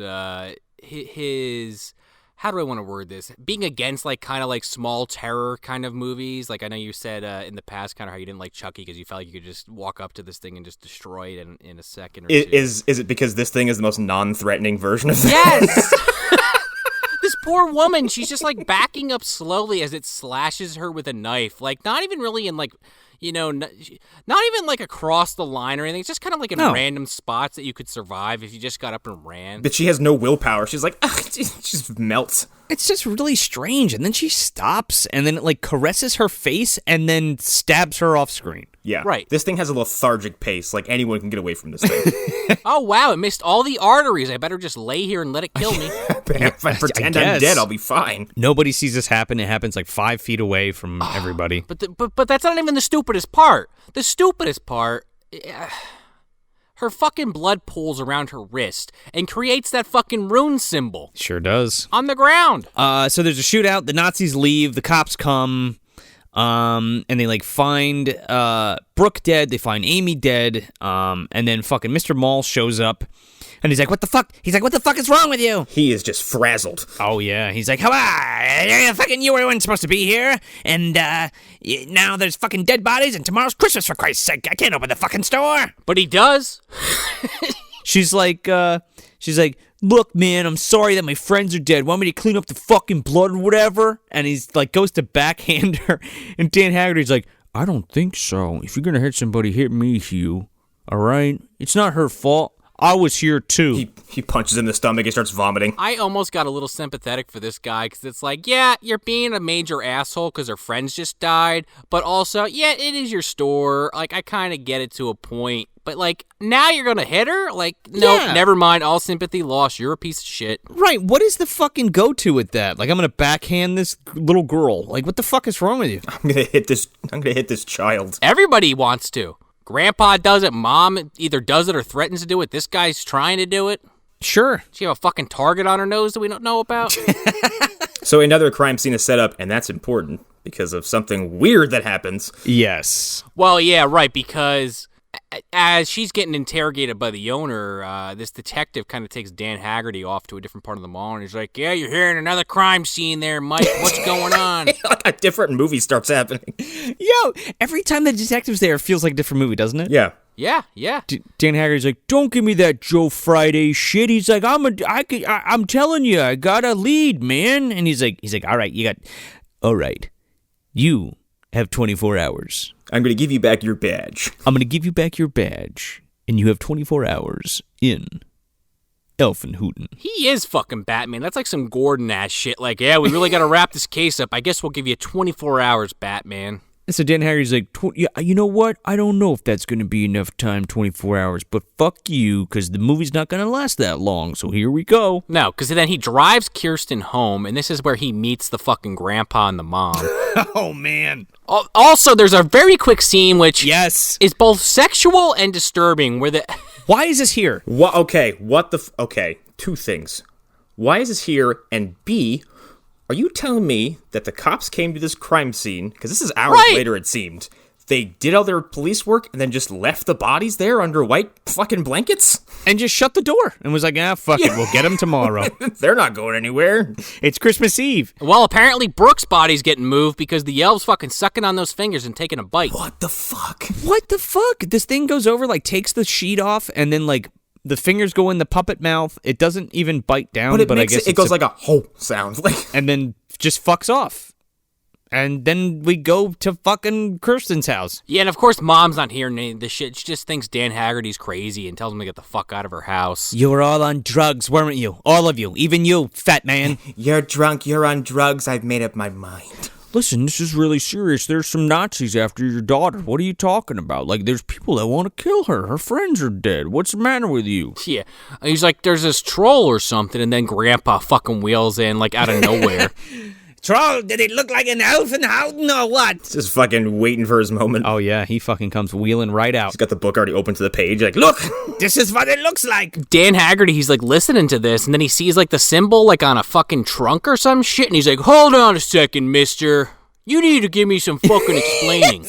It's carved into the molding. Oh, is that what it is? Yeah. Yeah, of the wall. And he's like, you seem to know about all this. Why don't you? What's going on here? You seem to know all about this. What the fuck's going on? What is the troll? Tell me what's happening. He's like, you're in over your head, fat man. Dan Haggerty is constantly at like a 3 this entire movie, and when he's angry, he might go up to like a 4, maybe a 5. He also just keeps stumbling into revelations about all this stuff. Like, he never, for being an ex-detective, he never once, like, comes to a realization by himself. Well, Grandpa kind of breaks it down from a little bit about, like, the whole thing we were talking about earlier about, like, the elves has to be mated and create the super race. And Dan's like, I think I have a book on that, and reaches into his pocket. Fitzpatrick, like, Taft University. I guess I should go now. He's like, what are you talking about? And he's like, get out of here, the cops are coming by. And he's like, okay. Isn't this when Grandpa starts yelling about her being the daughter of Elysium and the master race and all That's at the end. Okay, because there's a whole bunch of jibba-jabba at some point in this movie about that stuff. Now we go to Dr. Fitzpatrick. Dr. Fitzpatrick in the library. Hello. Do you believe in elves? That's fantastic. On Christmas Eve, by the way. I kind of love this guy.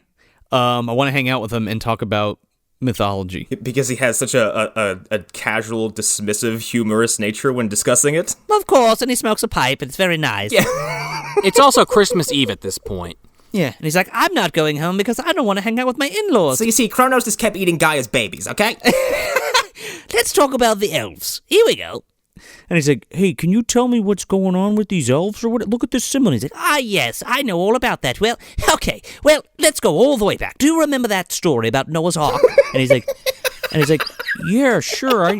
The Bible? And he's like, yes, of course, Noah's Ark. Well, listen to this.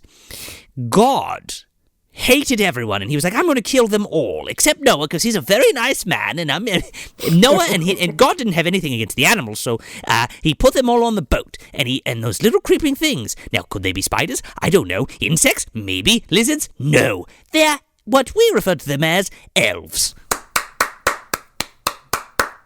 And Dan Haggerty's like, what the fuck? And then little Jessica walked up to Dan Haggerty, pulled on his sleeve, and said, see, God is real. That doesn't actually happen. That was a stellar recreation of that entire conversation. Thank you. Well, and he tops it all off by going, well, okay, anybody believe this kind of shit? And he's like, the Nazis did. Oh, yeah, exactly, because he's like, is there any, like, cults worshiping elves or whatever? And he's like, well, there was one group of mass killers, the Nazis, yeah, they were going to make elves as a, I don't know, magical race of deadly things. And and then fucking Haggerty's like, oh, shit, you have a book about him or what? And he's like, no, but you can go ask Dr. What's his name, O'Connor? Maybe. Dr. O'Connor. Yeah, he's like, Dr. O'Connor. And and fucking Haggerty's like, where can I find this Dr. O'Connor? And he's like, well, it's Christmas Eve. He'd be home. Having dinner with his family. right down the road. Right down the road. Here's his address. Bye. Wait, you're doing this tonight? Yeah, I'm in the area. No, you don't understand. I gotta kill these elves tonight. It's Christmas night. There's a virgin. I love how you put that, these elf. These elf. I gotta kill this one. The singular elf. And then doesn't he end with like, do you believe in elves? He's like, no, but God did. Are you asking me if I believe in elves? And he's like, well, yeah. And he's like, no, but God did. Okay, sir. Yes, Dan Haggerty, there is an elf. Thanks. There is an one elf. Where's the other one? There was only 2 that went on Noah's Ark, right? Do you believe in elf? Do you believe in elf? Well, we cut back to Grandpa, and he's in his room doing some kind of fucking ritual. He's fucking fussing like he usually is. Or whatever. Like, he's got a fucking... With a cross or something? He's got, like, a crystal or something, and he's, like, waving his hand over it, and it's glowing. Yeah, say hello to the MacGuffin, introduced 2/3 into the movie, everybody. Yes. GVD, this is getting confusing now, but Grandpa Van Damme. It's the Bloodstone. It's the Bloodstone. Well, it's actually the Elphinstone. Say it again? Elphinstone. He's just looking over to the scriptwriters. He's like, okay, so you want to combine how many different religions for this scene? Oh my god, the mythology's all over the fucking place. Oh, man. 3 writers, folks. Because I'm telling you, you got to be combining at least 3 or 4 different fucking practices to pull off this ritual, as he calls it. Like, I don't know any religion that uses a cross and a fucking crystal and... They don't even really go into what's happening, right? They, like, poppycock you all the whole time and then, like, show you this contrived-ass fucking, like, ritual shit. It's very Rumpelstiltskin-esque, like the end of that movie where it's like, yeah, you gotta just say his name even though you knew it the whole time. I would have liked it better if they just threw glitter at it.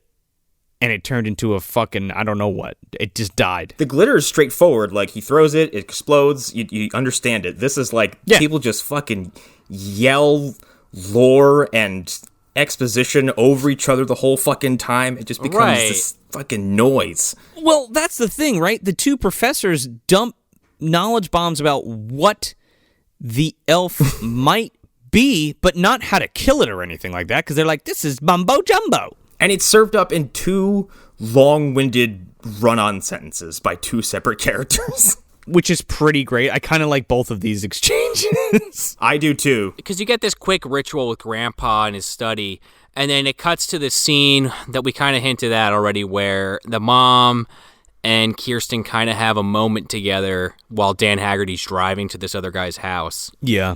And the Nazis show up. Well, not yet, because she's ahead, like kind of confiding in the mother about it all. And her mother's like, well, you're the best thing that ever happened to me, and I love you, and you're grace of God, and you're horrible. You're a piece of shit. I hate you. Bipolar mom. And then she goes, why do you hate everyone, Mom? And she's like, because... Or no, she goes, why don't you ask your father? And she's like, I don't know. Dad's not around. He's like, he's in the kitchen. You want to talk to Dad? He's in the study. He's your dad. Grandpa's in the study. Yeah, he's also your dad. Dun, dun, dun. They really thought this was going to be, she's my sister, she's my mother. Oh, what was the fucking line from Chinatown? Like, oh, I don't remember. It would be a shocking moment if for the last 40 minutes it wasn't just heavily implied by the Nazis and the grandpa. It's still disturbing. Much like a lot of other things in this movie, but it's not like, oh my god, I didn't see that coming. It's like, that kind of lines up with everything they've said so far. They refer to her as his granddaughter, and it's like, you guys know what's going on here. Right. Where's your granddaughter? I didn't say daughter. Where's your granddaughter? I mean, the offspring of you fucking your daughter. Because that's what we're doing, folks. She's appalled, and she goes to run off to talk to Grandpa, but while she's going off to talk to him, we get this other professor scene.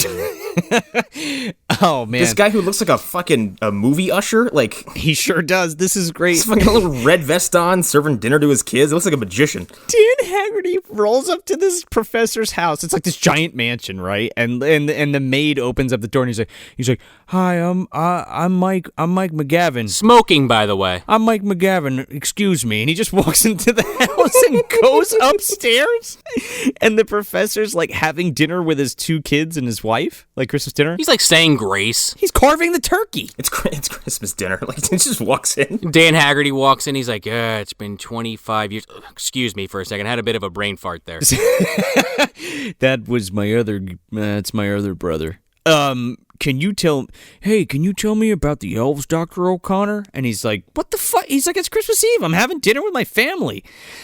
And he's like, listen, it's only going to take a second of your time. Like, a little girl's life depends on it. Like, I need to know what's the connection between the elves and the Nazis. This guy's just like, call the cops. And he's like, starts saying it to Spanish to his maid. And Dan Haggerty's like, listen, man, by the time you called them, you could have already told me and I would be out of here. Doesn't he say some shit like no hablar? He's like, he says something to her fucked up. 911. So the professor breaks it down for him again. He's like, the elves and the Nazis. Okay, well, there's 2 theories. And he's like, okay, well, lay it on me there, big fella. And he's like, all right, well, one is that the Nazis or the elves were like some kind of magical being, and the Nazis were trying to harness the power to create an army of elves that couldn't be killed, and they're magical, and they're like the perfect soldier. And he's like, okay. And he's like, okay, theory 2, which is my favorite, because I like science fiction and horror stuff. So here it goes. The elves were a genetic creation created by the Nazis to impregnate a virgin specimen to create the master race. And they can't be killed. It's the stupidest shit I've ever heard. And it's like, it won't be an elf and it won't be a human. It'll be something else. And then Dan Haggerty, he's like, oh shit, it's going to try to fuck Kirstin. And then he leaves. And then the professor's still going on, and he's like carving the turkey, and then a man goes about having his dinner. Yeah, and the little girl goes, "Daddy, what's elves?" And he's like, "Not elves, elves." Helper elves. The movie's called Elves, but there's a singular elf. They sit on shelves. I'm sorry, I'll see myself happening.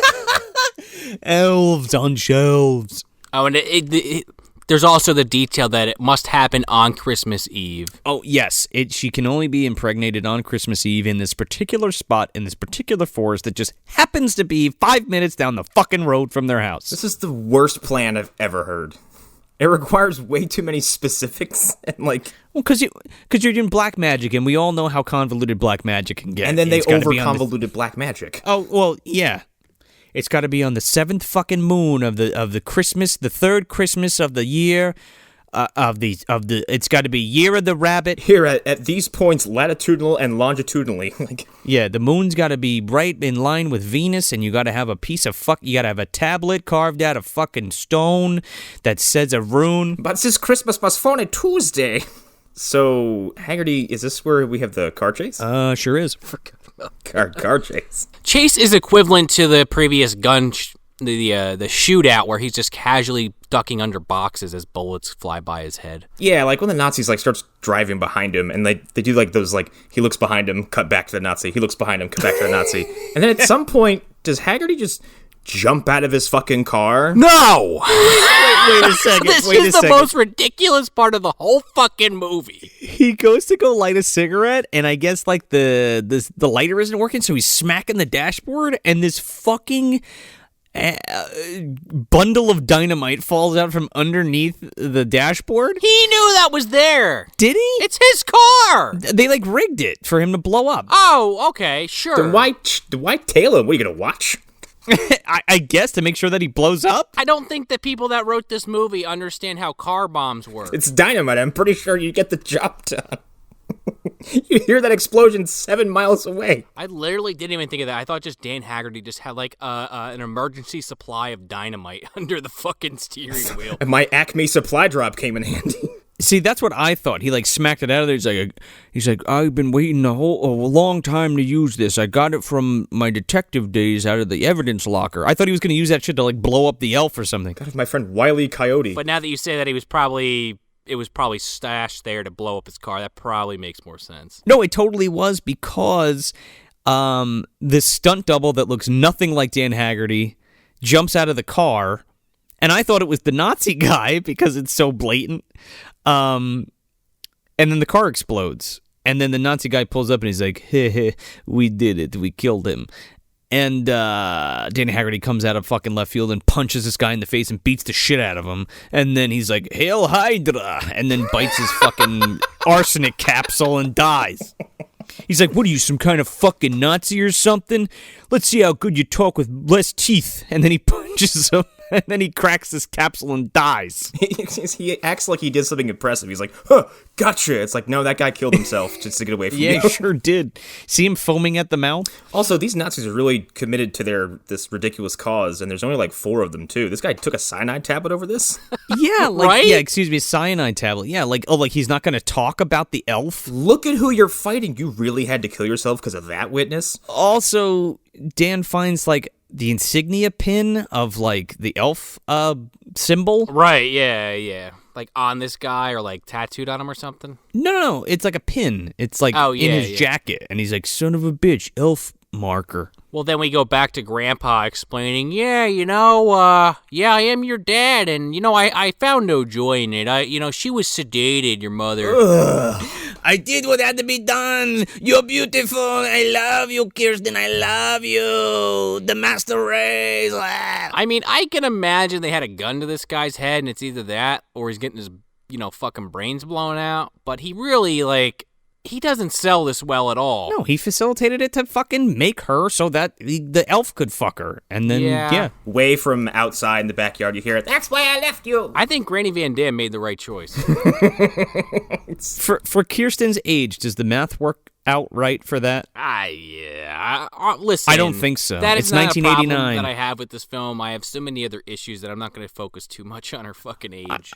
No, I'm just saying, like, here we have this Nazi. I think it does. This Nazi from 45 has Sure. sex with his daughter. From GVD. Yeah, from GVD.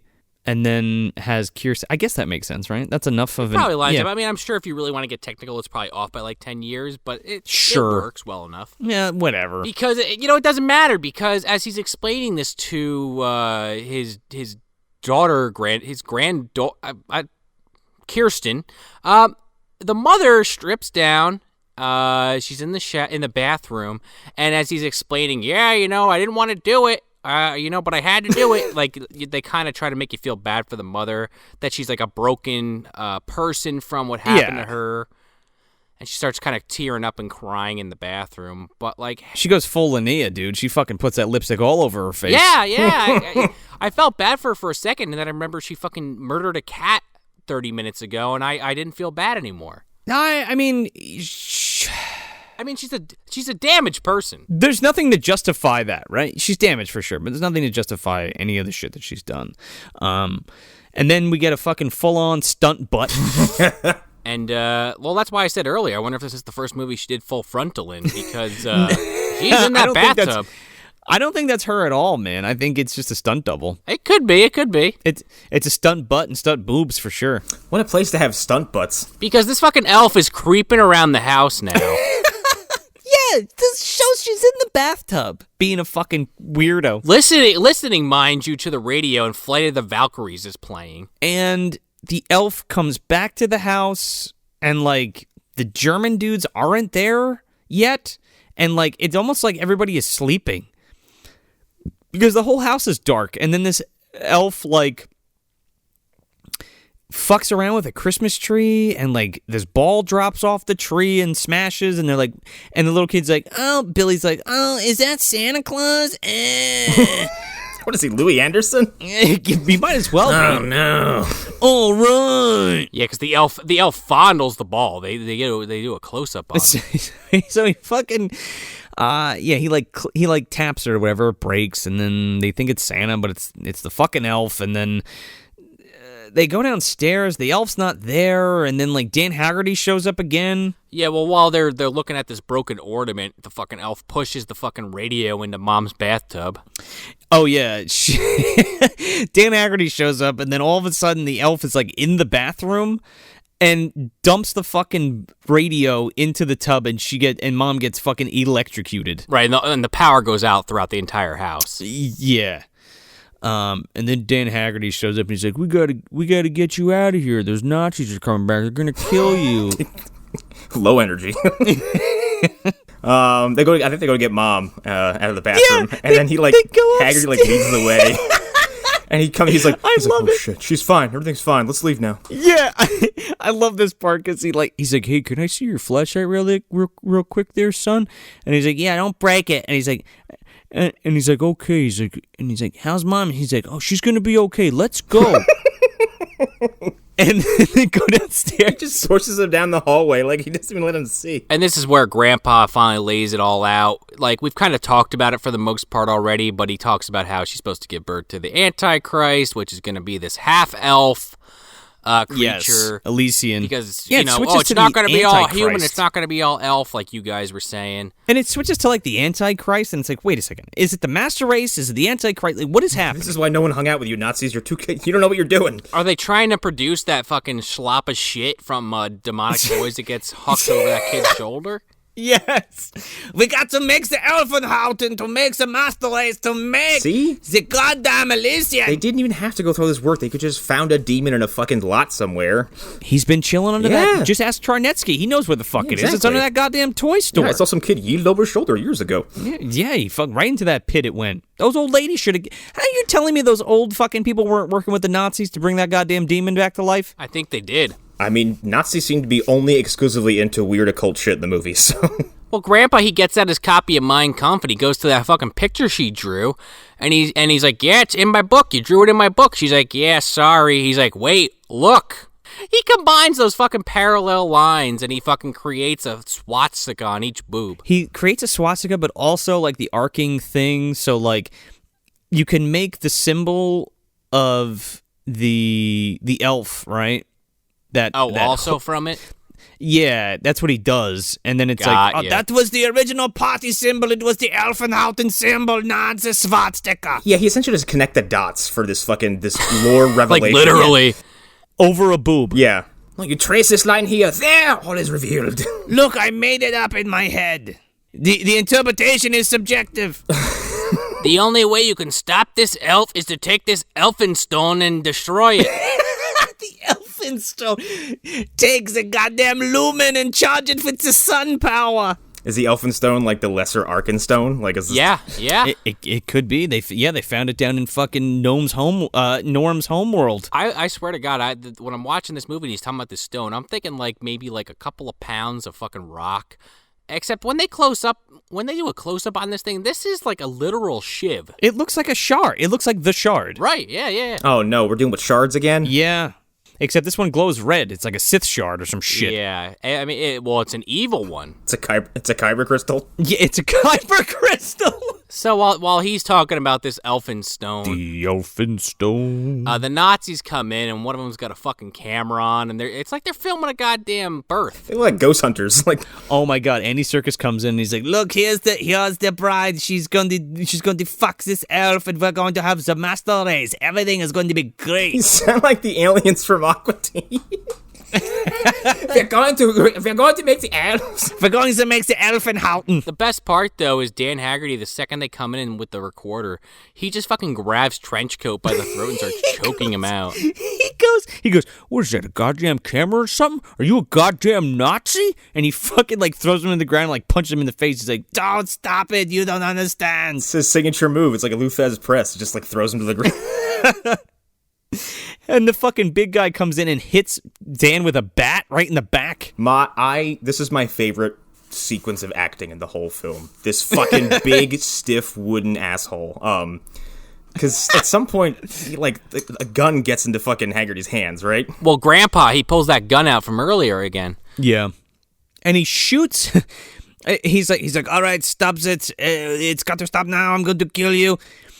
And the big guy goes over to him, and Andy Serkis is like, kill him. And Grandpa shoots this guy twice, like in the chest. That's right. But this guy's walking like a fucking 1920s like movie monster. He's like, his fucking arms around.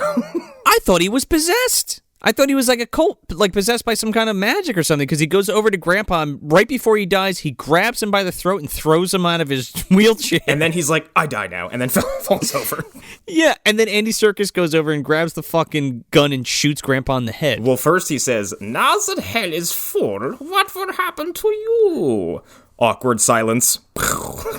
Yeah, lest we forget, when there's more room in hell, the elves will walk the earth. Well, then that guy runs out because Kirstin and Willie fucking went into the woods with the Elden Stone, or the Elven Stone, and Haggerty's still kind of like going at it with the bigger guy, and the bigger guy, he either gets a gun or someone hands him a gun.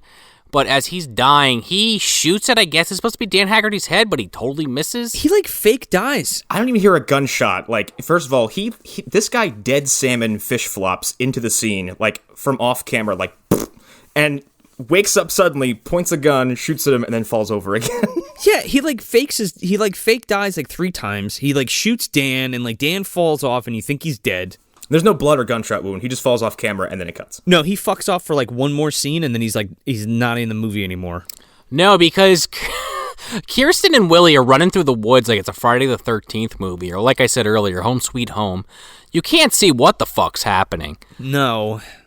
This fucking scene lasts... The last 20 minutes is just this. Well, you also do get a scene with Trenchcoat Guy in his fucking Jeep. Oh, yeah, you're right. This guy's It's just, I guess he's trying to figure out where they are. He's just going to the location where this elf came out of the ground, and he's just like fucking whipping this Jeep around corner after corner, and eventually I guess he just takes one too hard and just flips the Jeep randomly for no reason. It's like part 6 with Court when he fucking flips the fucking RV over. Well, the difference there is he had a knife in the side of his head. This is true, and he had Alice Cooper blazing, but, you know... My kind of Frankenstein. Teenage Frankenstein, Stein. So the fucking Andy Serkis gets out of this truck, and he just walks into the woods. He knows exactly where to go. I guess all the Germans know, they have like an instinct for this shit, because they know exactly where to go in the woods. And Kirstin's there with, is it Willie or Billy? Who gives a shit? Billy is there. And he's like, you're beautiful, I don't want to hurt you. Listen to me, stop moving. Look, you're beautiful. Hold still. I love you. We all love you. I love you unconditionally.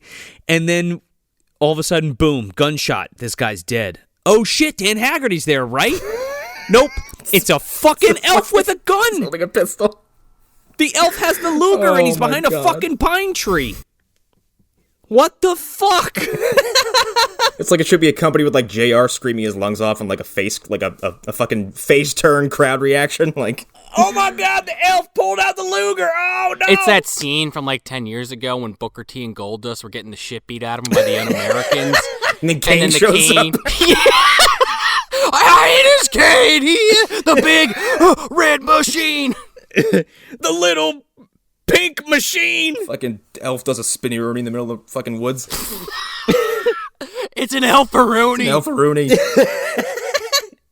So he shoots this fucking German guy and he dies. Then this is the part of the movie that takes this is the rest of the film, right? Is Kirstin sitting in the woods while her brother goes back to the house to get the stone. Oh, right, yeah, because they don't have it. Yeah. And it's kind of like I was saying earlier. It's like with Brooke, like she doesn't just get up and run away. She just kind of lays there. She just sits there, and like the elf comes over and it's like caressing her and like trying to like put its hand up her skirt and stuff. And you know, Billy goes home to get the fucking stone, but then like it keeps cutting back between him running home and her and the elf, and like there's one point where it looks like the fucking elf is like fingering her or something. Yeah. And it's like, wait, what the fuck? And she's just like having it. She's like, yup, sure, go ahead, elf man. I'm not thrilled about this, but I'm not gonna hit it with anything or try to run away. My brother will be here any minute. I heard from Brooke, you just gotta let it happen. You know what it was? I think because he gives her a little gift first, because she pushes this fucking thing down and then it like stops trying to penetrate her for like 2 seconds and like picks up a bug and like hands it to her, like tries to get her to eat it, and then it eats it, and I'm like, what is the point of this? I gotta say, the most sympathetic character in this movie is the fucking elf. Yeah, he's real nice. He's like, you hungry or what? Here's a little midnight snack. It's a beetle. It's fucking bizarre. Fucked up, man. Yeah. It's bizarre, yeah. Someone describing this makes it even more bizarre when someone's just telling you about it. And if the movie didn't break me yet, this is the part where it totally destroyed me. Wait. Because we have to go back to the house and Billy grabs the... Okay, I'm sorry. All right. Billy, so we cut back to the house and fucking Billy grabs the stone and he's looking for it, and then Dan Haggerty fucking snaps back to life. He's like, here, kid. You gotta give this stone to your sister. Now, be a good boy. Go now. Go quick. Go. She needs it to beat the elf. Go. Bye. My ascension time is coming. Yeah. Oh, he's going right up there with Gunnar and Charnetsky, dude. Well, Willie runs off and Dan Haggerty, he kind of faints like he's dying, and you just see like him slowly reach into his pocket, pull out a cigarette, light it, and just start hitting it while he's laying down. Oh, I'm in so much pain. And then he just fucks off. He's gone from the movie after this. So, Willie brings this fucking gemstone back, and... It's the Elfenstone. That's right. She's like, I know what I have to do, and then she slowly crawls over to the spot where she spilled her own blood. She crawls over to the hole where the elf came out of and fucking just slam dunks this fucking Elfenstone into this hole. I couldn't believe what I was hearing. She yells, "Die, you little faggot." Yeah. What? Who wrote this shit?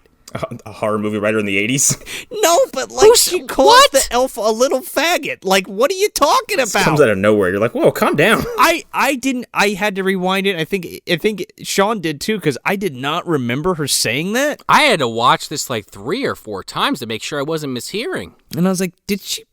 Is that what she just called? Like, of all the things to call this thing. Not only is this movie anti-Semitic, but it's homophobic. Yeah. Look, this movie hates everyone, I think. And it enjoys the rape culture too. It's like, yep, bring it on, let's do it. Yeah. This movie's ugly. It's very mean-spirited. It's we're going to come back to that. Yeah. So she slam dunks this fucking stone into this hole, and then this thing starts to melt and like foam at the mouth and shit. And then all of a sudden, since we don't have the budget to show this thing die properly, we just supply a ghost motion filter or something for 7 minutes. Oh my God. It's like a fucking, I don't know, it's like a psychedelic trip, dude. This is like when Nancy went into the Upside Down for the first time. There's like trails all over the place and stuff. I feel like a lot of low-budget horror movies use this in the 90s. I remember specifically this horror movie called Grimm, where they use this effect, and it's just like I mean, it's effective, I guess. Drainiac did it too, but they also had other stuff happening at the same time. Like they had like the puppetry and like the different monsters that were up there, but they also had the weird kind of like wow filter going on. Yeah, but Drainiac had an amazing array of special effects for their finale. Yeah, they had a bunch of other shit going on. What a plumber. Oddly, also featuring a heavyset bearded guy. Yeah. But this is just, you're like, Gunner. no, I can't see anything now. Like for like 4 minutes. It's just trails of shit. Well, and it's a whole lot of Kirstin just crawling on the ground towards her brother like, Willie, come here. Where are you, Willie? I can't see you. I have a concussion, apparently. So the fucking elf dies, and then like it like fades out and then fades up, and then we have this Drainiac ass ending where like they're sitting in the middle of these barren ass woods, and she's holding her little brother, and she's like, it's just like snowing. And she's like, oh, we finally got snow for Christmas, or whatever she said, or like, it's finally over, or whatever. And then it like fades to black, and then there's like an elf embryo with a heartbeat? Yep. Sure. And so you're telling me when that little thing was fingering her, there was enough time for it to fuck her while the brother was at the house? Or they had that already created and they changed the fucking ending and they just wanted to use it anyway? I don't know, but like it totally, I mean, I think that's what they're implying here, that this thing fucked her while the brother was gone. Yeah, no, I think they are too. I'm just trying to put some kind of positive spin on this horrible piece of shit of a film. There is there's nothing good coming out of this. And then cut to fucking, that's it. That's the credits roll over this fetus. The movie's like, all right, get fucked by, and just cuts out. No, see ya. Oh man, what a ride. Yeah, yes. Sleigh ride, honestly. So what present is this under our trees, fellas? I got it. This is me being handed a gift, opening it and going, oh, this isn't mine. And then handing it off to somebody else. But it had your name on it. It's Yeah. like you're just like, nah, I don't want this. I opened something that very clearly wasn't for me. Yeah, I didn't enjoy this at all. None of the viewings I enjoyed, really. I laughed a couple times, but this movie's boring. This movie's mean. This movie's not fun to look at. This movie drags its fucking feet about as slow as this fucking elf walks. It's like everything that people love about a movie like Troll 2 is completely absent. The monsters aren't really fun to look at because you never fucking see it. Everybody's an asshole. It's just not very fun to experience. I kind of hated it, to be honest. Kind of drove me insane. That's really it. Like, I'm sick of this fucking movie. And you watched it 3 fucking times back to back. You watch it 3 times? Yeah. I don't think you never ever need to see this again, do you? I don't. I never want to. Okay. This is a Secret Santa gift, right? Okay. I feel like somebody would buy this for me knowing what I'd be into, and I'm kind of here for it, right? So, I watch this every year for Christmas. It's like part of my holiday horror watching. It's terrible. I'm not even going to fucking kid you. This movie sucks. It's fucking straight up dog shit. but I love it, right? I love me some Dan Haggerty in this. The acting is straight up atrocious. The content is ludicrous.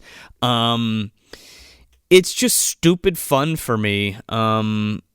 It's like, again, this is like one of those train wreck movies that you can't look away from. It's just this weird, it's just this odd thing that exists, and I always have to own shit like this, right? Because I'm like, this thing exists. Oh, what is that movie? Oh, it's a fucking movie with Dan Haggerty. Yeah, you're the fucking keeper of the vault, so. Yes.